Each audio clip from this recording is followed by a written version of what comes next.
Praise the lord. ಎಲ್ಲ ಚೆನ್ನಾಗಿದ್ದೀರಾ? ಸಂತೋಷವಾಗಿದ್ದೀರಾ? ಒಂದು ಕ್ಷಣ ಕಣ್ಣು ಮುಚ್ಚಿ ನಾವು ನಾಳೆ ನಡೆಯುವಂಥ ಎಲ್ಲ ಕಾರ್ಯಕ್ರಮಗಳಿಗೋಸ್ಕರ ದೇವರಲ್ಲಿ ಪ್ರಾರ್ಥಿಸೋಣ. ಇಡೀ ದೇಶ ಸಂಭ್ರಮಿಸುವಾಗ, ಸ್ವಾಮಿ ನನ್ನ ದೇಶವನ್ನು ನಿನ್ನ ರಕ್ತದಿಂದ ಆವರಿಸು, ದುಷ್ಟನ ಯಾವ ಆಲೋಚನೆಗಳು ನಡೆಯದಂತೆ ಅವನ ಕುತಂತ್ರಗಳನ್ನು ಬಂಧಿಸು. ಬಾಯಿ ತೆರೆದನ್ನು ಪ್ರಾರ್ಥನೆ ಮಾಡೋಣ. ಪ್ರಿಯರೇ, ಇಡೀ ದೇಶ ಬಹಳಷ್ಟು ಸಂಭ್ರಮದಿಂದ 75 ವರ್ಷ ಅಮೃತ ಮಹೋತ್ಸವ ಆಚರಣೆ ಮಾಡುವಾಗ ಸೈತಾನನ ಯಾವ ಕುಯುಕ್ತಿಗಳು, ಅವನ ಯಾವ ತಂತ್ರಗಳು ಹತ್ತಿರಕ್ಕೂ ಸಹ ಬಾರದಂತೆ ಇಡೀ ಭಾರತ ದೇಶವನ್ನು ಸ್ವಾಮಿ ನಿನ್ನ ರಕ್ತದಿಂದ ಆವರಿಸು ಎಸಯ್ಯ. ಎಲ್ಲ ನಾಯಕರು ಬಹಳಷ್ಟು ಕಡೆ ಮುಖ್ಯವಾದ ಸ್ಥಳಗಳಲ್ಲಿ ನಿಂತಿರುವಾಗ ಅವರನ್ನು ರಕ್ಷಿಸು ಸ್ವಾಮಿ. ಜನರ ಹೃದಯಗಳನ್ನು ಮಾರ್ಪಡಿಸು. ನಾವು ಸ್ವರವೆತ್ತು 1 ನಿಮಿಷ ನಮ್ಮ ದೇಶಕ್ಕೋಸ್ಕರ ಪ್ರಾರ್ಥಿಸುವಂಥ ಭಾರ ನಮ್ಮ ಮೇಲಿದೆ. ಪ್ರಿಯರೇ, ದಾನಿಯೇಲ ತನ್ನ ದೇಶಕ್ಕೋಸ್ಕರ ಪ್ರಾರ್ಥಿಸಿದ. ಹಲ್ಲೆಲೂಯಾ, ಸ್ತೋತ್ರ ಸ್ತೋತ್ರ. ಓ ರಬಾ ಸಂದೋ ರಿಖಲಿಯ ರಬಾ ಬಾಬಾ ಬಾಬಾ ಬಾಬಾ. ಅನ್ಯ ಭಾಷೆಯ ವರದಿಂದ ಆಶೀರ್ವದಿಸಲ್ಪಟ್ಟಂಥ ಸಹೋದರ ಸಹೋದರಿ, 1 ನಿಮಿಷ ಕಾಲ ದೇಶಕ್ಕೋಸ್ಕರ ನಾವು ಅನ್ಯ ಭಾಷೆಯಲ್ಲಿ ಮಾತನಾಡುವಾಗ ಪವಿತ್ರಾತ್ಮನ ಮಾತಿಲ್ಲದಂಥ ನರಳಾಟದಿಂದ ಎಲ್ಲವನ್ನ ಗ್ರಹಿಸಿ ತಂದೆಯಾದ ದೇವರ ಮುಂದೆ ಅದನ್ನು ಮಂಡಿಸುವಂತವನಾಗಿದ್ದಾನೆ. ಶಾಂದೋ ರಿಖಲಿಯ ರಬಾ ರಬಾ ಬಾಬಾ ಬಾಬಾ ರಖೋಲ ಮಾಂದೋ ರಿಖ ರಿಖ ರಿಖ ರಿಖ ರಿಖ ರಿಖ ರಿಖ ಸಮೋಂದ ರಿಖಲಿಯ ರಬಾ ಶಾಂದೋ ರಿಖಲಿಯ ರಬಾ ರಬಾ ಸಖಲಮ ಸರೂಂದ ರಿಖಲಿಯ ರಬಾ ಬಾಬಾ ಬಾಬಾ ಬಾಬಾ ಶಿಖಲಮೋ ಶಿಖರಮೋ ಶಿಖರಮೋ ಶಿಖರಮೋ. Hallelujah hallelujah hallelujah hallelujah. ದೇವಾ, ನನ್ನ ದೇಶವನ್ನು ಆಶೀರ್ವದಿಸು. 75 ವರ್ಷಗಳು ಸ್ವಾಮಿ ಸ್ವತಂತ್ರವಾಗಿ ನಮ್ಮ ದೇಶವನ್ನು ನೀನು ಆಳುವಂತೆ ಮಾಡಿದಂಥ ನಾಯಕರಿಗಾಗಿ ಸ್ತೋತ್ರ. 75 ವರ್ಷಗಳು ನಮ್ಮ ದೇಶವನ್ನು ಆಳಿದಂಥ ಎಲ್ಲ ನಾಯಕರಿಗಾಗಿ ಸ್ತೋತ್ರ. ಈ ದೇಶದಲ್ಲಿ ಶ್ರಮಿಸಿದಂಥ ಎಲ್ಲ ಮಿಷನರಿಗಳಿಗಾಗಿ ಸ್ತೋತ್ರ. ಎಲ್ಲ ಮಿಷನರಿ ಸಂಸ್ಥೆಗಳಿಗಾಗಿ ಸ್ತೋತ್ರ ಸ್ವಾಮಿ. ಏನು ಆಶಯಗಳು ಪಡದಂತೆ, ಏನು ಪ್ರತಿಫಲ ಅಪೇಕ್ಷಿಸದಂತೆ ಬಂದು ಮಣ್ಣಲ್ಲಿ ಮಣ್ಣಾಗಿ ಹೋದಂಥ ಎಲ್ಲ ನಿನ್ನ ಸೇವಕರಿಗಾಗಿ ನಾವು ವಂದನೆ ಸಲ್ಲಿಸ್ತೇವೆ ಸ್ವಾಮಿ. ಭಾಷೆ ತಿಳಿಯದಂಥ ಈ ದೇಶಕ್ಕೆ ದೇವ, ಬಣ್ಣ ಅರಿಯದಂಥ ದೇಶಕ್ಕೆ, ಸಂಸ್ಕೃತಿಯನ್ನು ಅರಿಯದಂಥ ದೇಶಕ್ಕೆ, ಗಂಧ ಗಾಳಿ ಗೊತ್ತಿಲ್ಲದ ದೇಶಕ್ಕೆ ಸ್ವಾಮಿ ಎಲ್ಲವನ್ನು ತ್ಯಜಿಸಿ ಬಂದಂಥ ಎಲ್ಲ ನಿನ್ನ ಮಿಷನರಿಗಳು ಮಣ್ಣಲ್ಲಿ ಮಣ್ಣಾಗಿ ಹೋದರು. ಎಷ್ಟೋ ಜನ ಹತಸಾಕ್ಷಿಗಳಾದರು ಸ್ವಾಮಿ 75 ವರ್ಷ. ಅಂತಹ ರಕ್ತದ ಸ್ವಾಮಿ ನಿನ್ನ ಮುಂದೆ ಈ ದೇಶಕ್ಕಾಗಿ ಮೊರೆ ಇಡುವಾಗ ನಾವು ಸಹ ಸೇರಿ, ಅಯ್ಯಾ ನನ್ನ ದೇಶವನ್ನು ಆಶೀರ್ವದಿಸು. ನಾಳೆ ನಡೆಯುವಂಥ ಎಲ್ಲ ಕಾರ್ಯಕ್ರಮಗಳು ಸಾಂಗೋಪಾಂಗವಾಗಿ ಜರುಗುವಂತೆ ಅಪಾ ನಿನ್ನ ಮಹಿಮೆ ಸಮಸ್ತ ಜನರ ಜ್ಞಾನವನ್ನು ಆಳಲಿ, ಸಮಸ್ತ ಜನರ ಜ್ಞಾನವನ್ನು ಆಳಲಿ.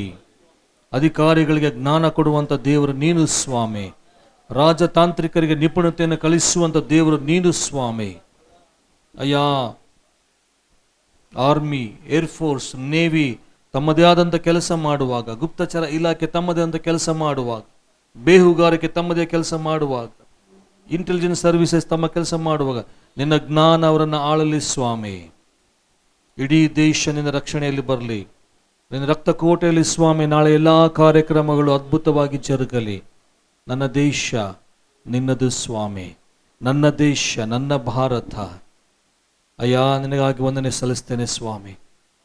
ವಾಕ್ಯ ಭಾಗಕ್ಕೆ ಹೋಗ್ತಾ ಇದ್ದೀವಿ ಸ್ವಾಮಿ, ವಾಕ್ಯ ಭಾಗಕ್ಕೆ ಹೋಗ್ತಾ ಇದ್ದೀವಿ. ನಮಗೋಸ್ಕರ ಸಿದ್ಧಪಡಿಸಿದಂಥ ಮಾತುಗಳು ನಮ್ಮ ಹೃದಯದಲ್ಲಿ ಬೇರೂರಲ್ಪಟ್ಟು ಕರ್ತನೆ ಕಾರ್ಯ ಮಾಡಲಿ. ಯೇಸುವಿನ ನಾಮದಲ್ಲಿ ಬೇಡಿದ್ದೇವೆ ತಂದೆ, ಆಮೇನ್ ಆಮೇನ್. ನಾಳೆ ಸಹ ನಾವು ಬೇರೆ ಬೇರೆ ಕಾರ್ಯಕ್ರಮ, ಹಿರೇಹಾಳಲ್ಲಿ ಸಹ ಪ್ರೋಗ್ರಾಮ್ ಇದೆ. ಅದಕ್ಕಾಗಿ ಸಹ ನಾವು ಪ್ರಾರ್ಥನೆ ಮಾಡೋಣ. ಬರುವಂಥ ದೇವರ ಸೇವಕರು, ಅಲ್ಲಿ ಬರುವಂಥ ಎಲ್ಲ ಜನರು, ಇಲ್ಲಿಂದ ಸಾಧ್ಯವಾದಂಥ ಎಲ್ಲ ನಾವೆಲ್ಲರೂ ಹೋಗಿ ಅಲ್ಲಿ ದೇವರ ಸನ್ನಿಧಾನದಲ್ಲಿ ಕಾಣಿಸಿಕೊಳ್ಳುವಂಥ ಶ್ರೇಷ್ಠ ಭಾಗ್ಯ. ಹಲ್ಲೆಲೂಯ. ಎಷ್ಟು ಜನ ಹೋಗ್ತೀರಾ ನಾಳೆ ಹಿರೇಹಾಳಿಗೆ? ಸ್ವಲ್ಪ ಕೈ, ಅರ್ಧ ಕೈ ಬಂದು ಹೋಗ್ತಾವೆ ಹಂಗೆ. ಬಹಳಷ್ಟು ಜನ ಹೋಗೋಣ ಅಲ್ವಾ? ಜೆಂಡ ಆರಿಸಿ ಹೋಗ್ಬಿಟ್ರೆ ಆಯ್ತು, ಚೆನ್ನಾಗಿರುತ್ತೆ. ಯಾರೋ ದೇವ್ರ ಸೇವಕರು ಬರ್ತಾ ಇದ್ದಾರೆ, ಅವರು ಎಷ್ಟು ಭಾರದಿಂದ ಬರ್ತಾ ಇದ್ದಾರೆ. ಅವರ ಸ್ವರ, ದೇವರ ಸ್ವರ ಅವರ ಮೂಲಕ ಕಾಣಲಿ. ಹಲ್ಲೆಲೂಯ್ಯ. ಓಕೆ, ವಾಕ್ಯ ಭಾಗಕ್ಕೆ ಹೋಗೋಣ. ರೆಡಿ ಇದ್ದೀರಾ? ಹಲ್ಲೆಲೂಯ್ಯ. ಯಾಕೋ ಸಪ್ಪು ಕಾಣ್ತಾ ಇದ್ದೀರಪ್ಪ ನೀವು. ಫಿಲಿಪ್ಪ ಎಷ್ಟನೇ ಅಧ್ಯಾಯ?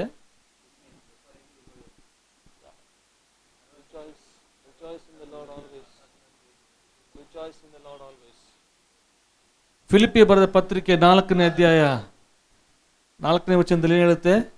ಏನು ಹೇಳುತ್ತೆ ಗಣೇಶ? ಯಾವಾಗಲೂ ಏನ್ ಮಾಡ್ಬೇಕಂತೆ? ಮತ್ತೆ ತಿರುಗಿ ಹೇಳುತ್ತೇನೆ. ಯಾವಾಗ ಬರೀತೇನೆ ಗೊತ್ತಾ ಪೌಲ ಅದನ್ನ ಫಿಲಿಪಿಯವರಿಗೆ? ನನ್ನಂಗೆ ನಿನ್ನಂಗೆ ಒಳ್ಳೆ ಬಟ್ಟೆಗಳು ಹಾಕೊಂಡು ಫ್ಯಾನ್ ಕೆಳಗೆ ಫೋನ್ ಕೈಗಿಡ್ಕೊಂಡು ಕುತ್ಕೊಂಡಾಗಲ್ಲ, ಸೆರೆಮನೆಯಲ್ಲಿದ್ದಾಗ, ಅರಮನೆಯಲ್ಲಿದ್ದಾಗ ಅಲ್ಲ. ಬೇಡಿಗಳು ಕೈಗೆ, ಸಂಕೋಲೆಗಳು ಕಾಲಿಗೆ, ದುಃಖ, ಹಸಿವು, ಯಾರು ಬಂದು ಬಿಡಿಸ್ತಾರೋ ಗೊತ್ತಿಲ್ಲ, ಯಾವಾಗ ಬಿಡುಗಡೆ ಆಗ್ತಾನೋ ಗೊತ್ತಿಲ್ಲ, ವಯಸ್ಸಾಗ್ತಾ ಇದೆ, ಜೈಲಲ್ಲಿ ಬಿದ್ದಿದ್ದಾನೆ, ಏನು ತಪ್ಪು ಮಾಡಿಲ್ಲ. ಅಲ್ಲಿಂದ ಫಿಲಿಪಿಯರ್ ತನ್ನ ಸಭೆಯವರು, ತನ್ನ ಸಹೋದರರಿಗೆ ಬರೀತಾನೆ, ಸಂತೋಷ ಪಡಿರಿ.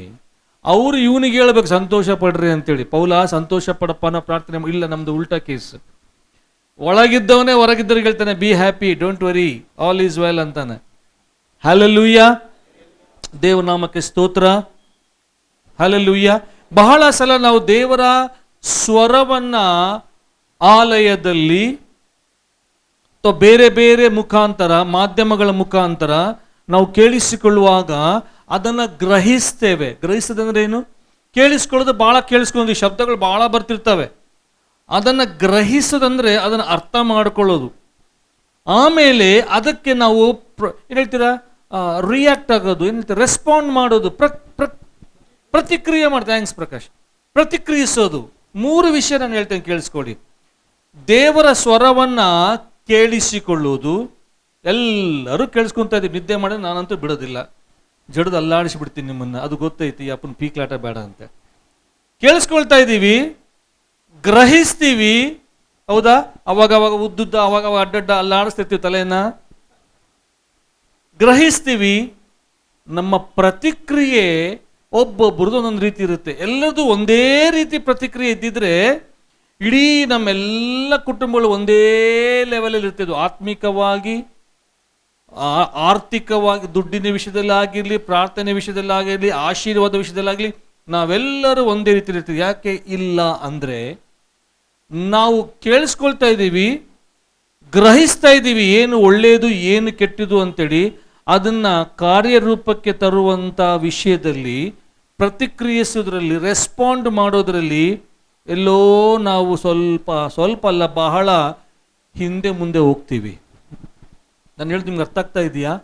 ನಾವೆಲ್ಲರೂ ದೇವ್ರ ವಾಕ್ಯ ಎಲ್ಲರೂ ಗ್ರಹಿಸ್ತೀವಿ. ದೇವ್ರ ನಾಮಕ್ಕೆ ಸ್ತೋತ್ರ. ದೇವ್ರು ಸ್ವಚ್ಛವಾದಂಥ ಕಿವಿಗಳು ಕೊಟ್ಟಿದ್ದಾನೆ, ಶುಭ್ರವಾದಂಥ ಕಣ್ಣುಗಳು ಕೊಟ್ಟಿದ್ದಾನೆ. ಸ್ವಚ್ಛವಾದ ಕಿವಿ ಅಂದರೆ ಏನು? ಸ್ವಚ್ಛ ಅಂದರೆ ಏನು? ಒಳಗೆಲ್ಲ ಹೊಲಸೈತಂತ ಹಂಗಲ್ಲ ನಾನು ಹೇಳ್ತಾ ಇರೋದು. ಒಳ್ಳೆ ವಾಯ್ಸೇ ನಾವು ಕೇಳಿಸ್ಕೊತಾ ಇದ್ದೀವಿ, ದರಿದ್ರ ವಾಯ್ಸೇನು ಕೇಳಿಸ್ಕೊಳ್ತಾ ಇಲ್ಲ. ಶುಭ್ರವಾದಂಥ ಕಣ್ಣುಗಳು, ನೋಡಬೇಕಾದನ್ನೇ ನೋಡ್ತಾ ಇದ್ದೀವಿ, ಗ್ರಹಿಸ್ತಾ ಇದ್ದೀವಿ. ದೇವರು ನಮಗೊಂದು ಒಳ್ಳೆ ಮೆದುಳು ಕೊಟ್ಟಿದ್ದಾನೆ. ಮೆದುಳು ಬ್ರೈನ್ ಗ್ರಹಿಸ್ತಾ ಇದೆ. ನಾನು ಏನು ಮಾತಾಡ್ತಾ ಇದ್ದೀನಿ, 1 ಸೆಕೆಂಡಲ್ಲಿ 1000 ಭಾಗದಲ್ಲಿ 1,000th of a second ಕೂಡ ಅಲ್ಲ, ಅದಕ್ಕಿಂತಲೂ ಜಾಸ್ತಿ ವೇಗವಾಗಿ ನಾನು ಹೇಳೋದನ್ನು ನೀವು ಗ್ರಹಿಸ್ಕೊಳ್ತೀರಿ, ಇಮಿಡಿಯೇಟ್ ಆಗಿ ರೆಸ್ಪಾಂಡ್ ಮಾಡ್ತೀವಿ. ನಮ್ಮ ಬ್ರೈನ್ ಎಷ್ಟು ಫಾಸ್ಟ್ ಅಂದರೆ ಯಾವ ಕಂಪ್ಯೂಟರ್ ಇಷ್ಟು ಫಾಸ್ಟ್ ಇಲ್ಲ. ಅದಕ್ಕೆ ಸ್ವಲ್ಪ ಹೋಗೋದಕ್ಕೆ, ಕೆಲಸ ಮಾಡೋಕ್ಕೆ ಸ್ವಲ್ಪ ಟೈಮ್ ಬೇಕಾಗುತ್ತೆ. ಎಂಥ ಸೂಪರ್ ಕಂಪ್ಯೂಟರ್ ತಗೊಳ್ರಿ, ನಮ್ಮ ಬ್ರೈನ್ ಎಷ್ಟು ಫಾಸ್ಟ್ ಅಂದರೆ ಕೇಳಿಸ್ಕೊಳ್ಳಿ ತಕ್ಷಣ ಟಕ ಅಂತ ರಿಯಾಕ್ಟ್ ಮಾಡಿಬಿಡ್ತೀವಿ ನಾವು. ನಗುತ್ತೀವಿ ಅಥವಾ ಅಳ್ತೀವಿ, ಓ ಅಂತೀವಿ. ಎಷ್ಟು ಫಾಸ್ಟಾಗಿ ಆಗುತ್ತೆ ಅಷ್ಟು ಫಾಸ್ಟ್ ಆಗುತ್ತೆ. ಗ್ರಹಿಸ್ತಾ ಇದ್ದೀವಿ. ಆದರೆ ಪ್ರತಿಕ್ರಿಯೆ ಮಾಡೋದು ನಿನಗೆ ಬಿಟ್ಟಂಥ ವಿಷಯ. ಕೇಳಿಸ್ಕೊಳ್ಳೋಕೆ ಸ್ವಾಮಿ ಕಿವಿ ಕೊಟ್ಟಿದ್ದಾನೆ. ಯಾರನ್ನ ಕಿವಿ ಡಮಾರಾಗಿದೆಯಾ? ಪ್ರಾರ್ಥನೆ ಮಾಡಮ್ ಬರ್ರಿ, ದೇವ್ರ ಕಿವಿ ತೆಗಿತಾನೆ. ಎಲ್ಲರಿಗೆ ದೇವರು ಒಳ್ಳೆ ಮೆದುಳು ಕೊಟ್ಟಿದ್ದಾನೆ. ಯಾರಾದರೂ ಮಾನಸಿಕ ಅಸ್ವಸ್ಥತೆ ಮುಂದೆ ಬರ್ರಿ, ಪ್ರಾರ್ಥನೆ ಮಾಡೋಣ. ದೇವ್ರಿಗೆ ಅಸಾಧ್ಯವಾದ ಯಾವುದೂ ಇಲ್ಲ. ಎಲ್ಲರೂ ನಾವು ಅರ್ಥ ಮಾಡ್ಕೊಂಡು, ನಾನು ಹೇಳೋದು ನಿಮಗೂ ಅರ್ಥ ಆಗ್ತದೆ, ನೀವು ಮಾಡೋದು ನನಗೂ ಅರ್ಥ ಆಗ್ತಾ ಇದೆ. ಆದರೆ ಪ್ರತಿಕ್ರಿಯೆ ಮಾಡೋದ್ರಲ್ಲಿ ನಾವು ಎಲ್ಲೋ ಎಡುತ್ತಾ ಇದ್ದೀವಿ. ನಾವು ಅಲ್ಲೇ ನಾವು ದೇವ್ರ ಹತ್ರ ವ್ಯಾಪಾರ ಮಾಡ್ತೀವಿ. ಅದರಿಂದ ಬರುವಂಥ ಆಶೀರ್ವಾದಗಳು ನಾವಾಗಿ ಕಳ್ಕೊಳ್ತೀವಿ, ನಾವಾಗಿ ಪಡ್ಕೊಳ್ತೀವಿ. ಎಷ್ಟರ ಮಟ್ಟಿಗೆ ನೀನು ಪ್ರತಿಕ್ರಿಯಿಸ್ತೀಯೋ ಅಷ್ಟು ಆಶೀರ್ವಾದ ನೀನು ತಗೊಳ್ತೀಯ. ಸಕಾರಾತ್ಮಕವಾಗಿ ಪ್ರತಿಕ್ರಿಯಿಸಿದಾಗ. ನಕಾರಾತ್ಮಕವಾಗಿ ಪ್ರತಿಕ್ರಿಯಿಸಿದಾಗ ಬರುವಂಥ ಪನಿಷ್ಮೆಂಟು ಅಂದರೆ ದೇವ್ರು ಕೊಡೋದಿಲ್ಲ, ನೀನಾಗಿ ಮಾಡ್ಕೊಳೋದಕ್ಕೆ ನೀನು ಉಣ್ತೀಯಷ್ಟೇ. ಮಾಡಿದ್ದು ಉಣ್ಣೋ ಮಹಾರಾಯಿತಿ ಕೂಡ ಇದ್ದಾರೆ ಇಲ್ಲಿ. ಬಹಳ ಸಲ ದೇವರ ಸ್ವರ ಕೇಳಿಸುವಾಗ ನಾವು ವಿಧೇಯರಾಗಬೇಕು ಪ್ರಿಯರೇ. ಕೇಳಿಸ್ಕೊಳ್ತಾ ಇದ್ದೀವಿ, ಗ್ರಹಿಸ್ತಾ ಇದ್ದೀವಿ, ಆದರೆ ಅದನ್ನ ಹಂಗೇ ಮಾಡಬೇಕು. ಅದು ದೇವರ ಚಿತ್ತ. ದೇವರ ಸ್ವರ ಏನು ಹೇಳುತ್ತೋ ಅದನ್ನ ಹಂಗೆ ಮಾಡಬೇಕು. ಆ ಕ್ಷಣದಲ್ಲಿ ಅದು ಮೂರ್ಖತನವಾಗಿ ಕಾಣಬಹುದು, ಆ ಕ್ಷಣದಲ್ಲಿ ಅದು ವೇಸ್ಟ್ ಅನಿಸಬಹುದು, ಆ ಕ್ಷಣದಲ್ಲಿ ಇದು ಈ ಸನ್ನಿವೇಶಕ್ಕೆ ಸರಿ ಅಲ್ಲ, ತಕ್ಕದ್ದಲ್ಲ ಅಂತ ನಿನಗೆ ಅನಿಸ್ಬೋದು. ಇಡೀ ಲೋಕ ಹೇಳ್ಬೋದು ಅದು ವೇಸ್ಟ್, ಅದು ಮಾಡಬೇಡ ಅಂತ ಹೇಳ್ಬೋದು. ಆದರೆ ನೀನು ಅದು ದೇವರ ಸ್ವರಕ್ಕೆ ವಿಧೇಯನಾಗಿ ಮಾಡುವಂಥ ಒಂದು ಧೈರ್ಯ, ಎದೆಗಾರಿಕೆ ನಿನಗಿದ್ದಾಗ ದೇವರ ವಿಷಯಗಳನ್ನು ನಾವು ಕಾಣ್ತೀವಿ ಪ್ರಿಯರೇ. ಹಲ್ಲೆಲೂಯಾ. ಸ್ಪೆಷಲಿ ಯಾರೂ ತಪ್ಪು ತಿಳಿಬೇಡ್ರಿ. ನಾನು ಯಾರನ್ನ ಮನಸ್ಸಲ್ಲಿ ಇಟ್ಕೊಂಡು ಮಾತಾಡೋದಿಲ್ಲ, ಮಾತಾಡಿ ಇಲ್ಲ. ನೀವು ಯಾರಂತ ನನಗೆ ಸರಿಯಾಗಿ ಗೊತ್ತೂ ಇಲ್ಲ. ತಿಂಗಳಿಗೆ ಒಂದ್ಸಲ ಬಂದು ನಾವ್ಯಾರಂತ ನಿನಗೆ ಗೊತ್ತಿಲ್ಲ. ವೈಯಕ್ತಿಕವಾಗಿ ನನಗೆ ಅನೇಕ ವಿಷಯಗಳು ಗೊತ್ತಿಲ್ಲ. ನಾವು ದೇವರ ಹತ್ರ ವ್ಯಾಪಾರ ಮಾಡೋದು ಯಾವಾಗ ಗೊತ್ತಾ? ಮದುವೆ ವಿಷಯ ಬಂದಾಗ, ಜಾಬ್ ವಿಷಯ ಬಂದಾಗ, ಆಸ್ತಿ ಅಂತಸ್ತುಗಳ ವಿಷಯ ಬಂದಾಗ, ಅಥವಾ ಜನರಲ್ ಆಗಿ ನಮ್ಮ ಜೀವನದಲ್ಲಿ ದೊಡ್ಡ ಟರ್ನ್ ಆಗುವಂಥ ಸಿಚುವೇಶನಲ್ಲಿ ನಾವು ದೇವರ ವಿಷಯದಲ್ಲಿ ದೇವರ ಹತ್ರ ನಾವು ವ್ಯಾಪಾರ ಮಾಡ್ತೀವಿ. ದೇವರು ಏನು ಮಾಡಲ್ಲ, ಏನು ಮಾಡ್ತೇವೆ ಮಾಡ್ಕೋ ಹೋಗಂತಾನೆ. ದೇವರು ಯಾವತ್ತು ಒತ್ತಾಯ ಪೂರ್ವಕವಾಗಿ ಇದನ್ನೇ ಮಾಡು ಅಂತ ಹೇಳುವಂಥ ದೇವರು ಅಲ್ಲವೇ ಅಲ್ಲ. ಅದಕ್ಕೆ ಪ್ರಕಟಣೆ ಪುಸ್ತಕದಲ್ಲಿ 3ನೇ ಅಧ್ಯಾಯದಲ್ಲಿ ಸ್ವಾಮಿ ಸ್ಪಷ್ಟವಾಗಿ ಬರೀತಾನೆ, ಈಗೋ ಹೃದಯವೆಂಬ ಬಾಗಿಲ ಬಳಿಯಲ್ಲಿ ನಿಂತು ಏನ್ ಮಾಡ್ತಾನಂತೆ? ಜಸ್ಟ್ ನಾಕ್ ಅಷ್ಟೇ, ತಡ್ತಾನಷ್ಟೇ. ತೆಗೆದು ನೋಡಿ ಬಾಗಿಲು ಮುಚ್ಕೊಂತೀಯ, ನಿನಗೆ ಬಿಟ್ಟಿದ್ದು. ತೆಗೆದು ನೋಡಿ ಆಮೇಲೆ ಬಾಪ ಅಂತೀಯ, ನಿನಗೆ ಬಿಟ್ಟಿದ್ದು. ತೆಗೆದು ಪ್ಲೀಸ್ ಕಮ್ ಇನ್ ಅಂತ ಕರಿತೀಯ, ನಿನಗೆ ಬಿಟ್ಟಿದ್ದು. He is very gentle god. ಬಹಳ ಗಂಭೀರನು, ಬಹಳ ಸಾತ್ವಿಕನು, ಬಹಳ ಸಾತ್ವಿಕ ನಮ್ಮ ದೇವರು. ಯಾವುದನ್ನು ಫೋರ್ಸ್ ಮಾಡಲ್ಲ, ದೊಬ್ಬಿ ಕುತ್ತಿಗೆಯಲ್ಲಿ ದೊಬ್ಬೋದಿಲ್ಲ. ಆತ ಹೇಳ್ತಾನಷ್ಟೇ. ಒಳಗಡೆ ಬಾ ಅಂದರೆ ಹೃದಯ ಆತನೇ ರೆಡಿ ಮಾಡಿದ್ದು, ಹೃದಯವನ್ನು ತಯಾರು ಮಾಡಿದ್ದ ಆತನೇ, ಸೃಷ್ಟಿ ಮಾಡಿದ ಆತನೇ ತಾನೇ. ಆದರೂ ಸಹ ಫೋರ್ಸ್ ಆಗಿ ಯಾವುದನ್ನು ತಗೊಳ್ಳಲ್ಲ. ಒಂದು ಸಲ ನಿನಗೆ ಹೃದಯ ಕೊಟ್ಟಾನೆ ಅಂದರೆ ಮುಗೀತದು, ನಿನ್ನದು. ನೀನಾಗಿ ಪರ್ಮಿಷನ್ ಕೊಟ್ಟರೆ ದೇವರು ಅದನ್ನು ಹ್ಯಾಂಡಲ್ ಮಾಡ್ತಾನೆ. ಇಲ್ಲ ಅಂದರೆ ಸುಮ್ಮನಾಗ್ಬಿಡ್ತಾನೆ ಅಷ್ಟೇ. ಅಯ್ಯೋ ನನ್ನ ಮಗನಿಗೆ ನನ್ನ ಬಗ್ಗೆ ಗೊತ್ತಾಗಿಲ್ಲಲ್ಲ, ಅಯ್ಯೋ ನನ್ನ ಮಗಳಿಗೆ ನನ್ನ ಬಗ್ಗೆ ಗೊತ್ತಾಗಲಿಲ್ಲ. ಕಾಯ್ತಾ ಇರ್ತಾನೆ. ಹೃದಯವೆಂಬ ಬಾಗಿಲ ಬಳಿಯಲ್ಲಿ ಆತನು ನಿಂತು ತಟ್ತಾ ಇರ್ತಾನೆ. ಯಾರಾದರೂ ನನ್ನ ಸ್ವರ ಕೇಳಿಸಿಕೊಂಡು ತೆರೆದ ತಕ್ಷಣ ಒಳಗೆ ಬಂದು ಏನು ಮಾಡ್ತಾನೆ? ಅವ್ರ ಜೊತೆ ಊಟ ಮಾಡ್ಬಿಡ್ತಾನಂತೆ ಸ್ವಾಮಿ. ಅಷ್ಟು ಖುಷಿ ಸ್ವಾಮಿಗೆ. ನನ್ನ ಒಳಗೆ ಕರ್ಕೊಂಡ್ರು ಅಂತೇಳಿ. ಒಂದ್ಸಲ ನಿಮಗೆಲ್ಲ ಗೊತ್ತಿದೆ, ಭಾಳ ಸಲ ಅನೇಕ ದೊಡ್ಡ ಸೇವಕರು ಬಂದು ಮಾತಾಡಿದ್ದಾರೆ ಇಲ್ಲಿ. ನಮಗೆ ಯಾವಾಗಂದ್ರೆ ಇಂಥ ಡಿಸಿಷನ್ ತಗೊಳ್ಳುವಂಥ ಟೈಮಲ್ಲಿ ನಾವೇನು ಮಾಡ್ತೀವಿ ಗೊತ್ತಾ? ಪಾಸ್ಟರ್ ನಮಗೋಸ್ಕರ ಪ್ರಾರ್ಥನೆ ಮಾಡ್ರಿ, ಪ್ರಣೀತಣ್ಣ ನಮಗೋಸ್ಕರ ಪ್ರಾರ್ಥನೆ ಮಾಡ್ರಿ, ಪಾಸ್ಟರಮ್ಮ ನಮಗೋಸ್ಕರ ಪ್ರಾರ್ಥನೆ ಮಾಡ್ರಿ, ಪ್ರಿಯಾಂಕಾ ಸಿಸ್ಟರ್ ನಮಗೋಸ್ಕರ ಪ್ರಾರ್ಥನೆ ಮಾಡ್ರಿ ಅಂತ ಒಂದಿಷ್ಟು ಮಂದಿಗೆ ಹಂಗೆ ಒಂದು ಇಮೇಲ್ಗಳು ಹಾಕ್ತೀವಿ. ಒಂದು ಮಾತು ಹಾಕ್ಬಿಟ್ಟು ಸುಮ್ಮನೆ ಆಗ್ಬಿಡ್ತೀವಿ ನಾವು. ಅವ್ರು ನಮಗೋಸ್ಕರ ಪ್ರಾರ್ಥನೆ ಮಾಡ್ತಾರೆ, ಮಾಡಿದ್ದನ್ನ ಕೇಳಿಸ್ಕೊಳ್ತೀವಿ, ಗ್ರಹಿಸ್ಕೊಳ್ತೀವಿ, ಮಾಡುವಂಥ ದಮ್ಮು ನಮಗಿರ್ಬೇಕಷ್ಟೇ. ನಾವು ಪ್ರಾರ್ಥನೆ ಮಾಡಕ್ಕೆ ಹೋಗೋದಿಲ್ಲ, ನಾವು ಮಾಡೋ ಮಿಸ್ಟೇಕ್ ಅದೇ.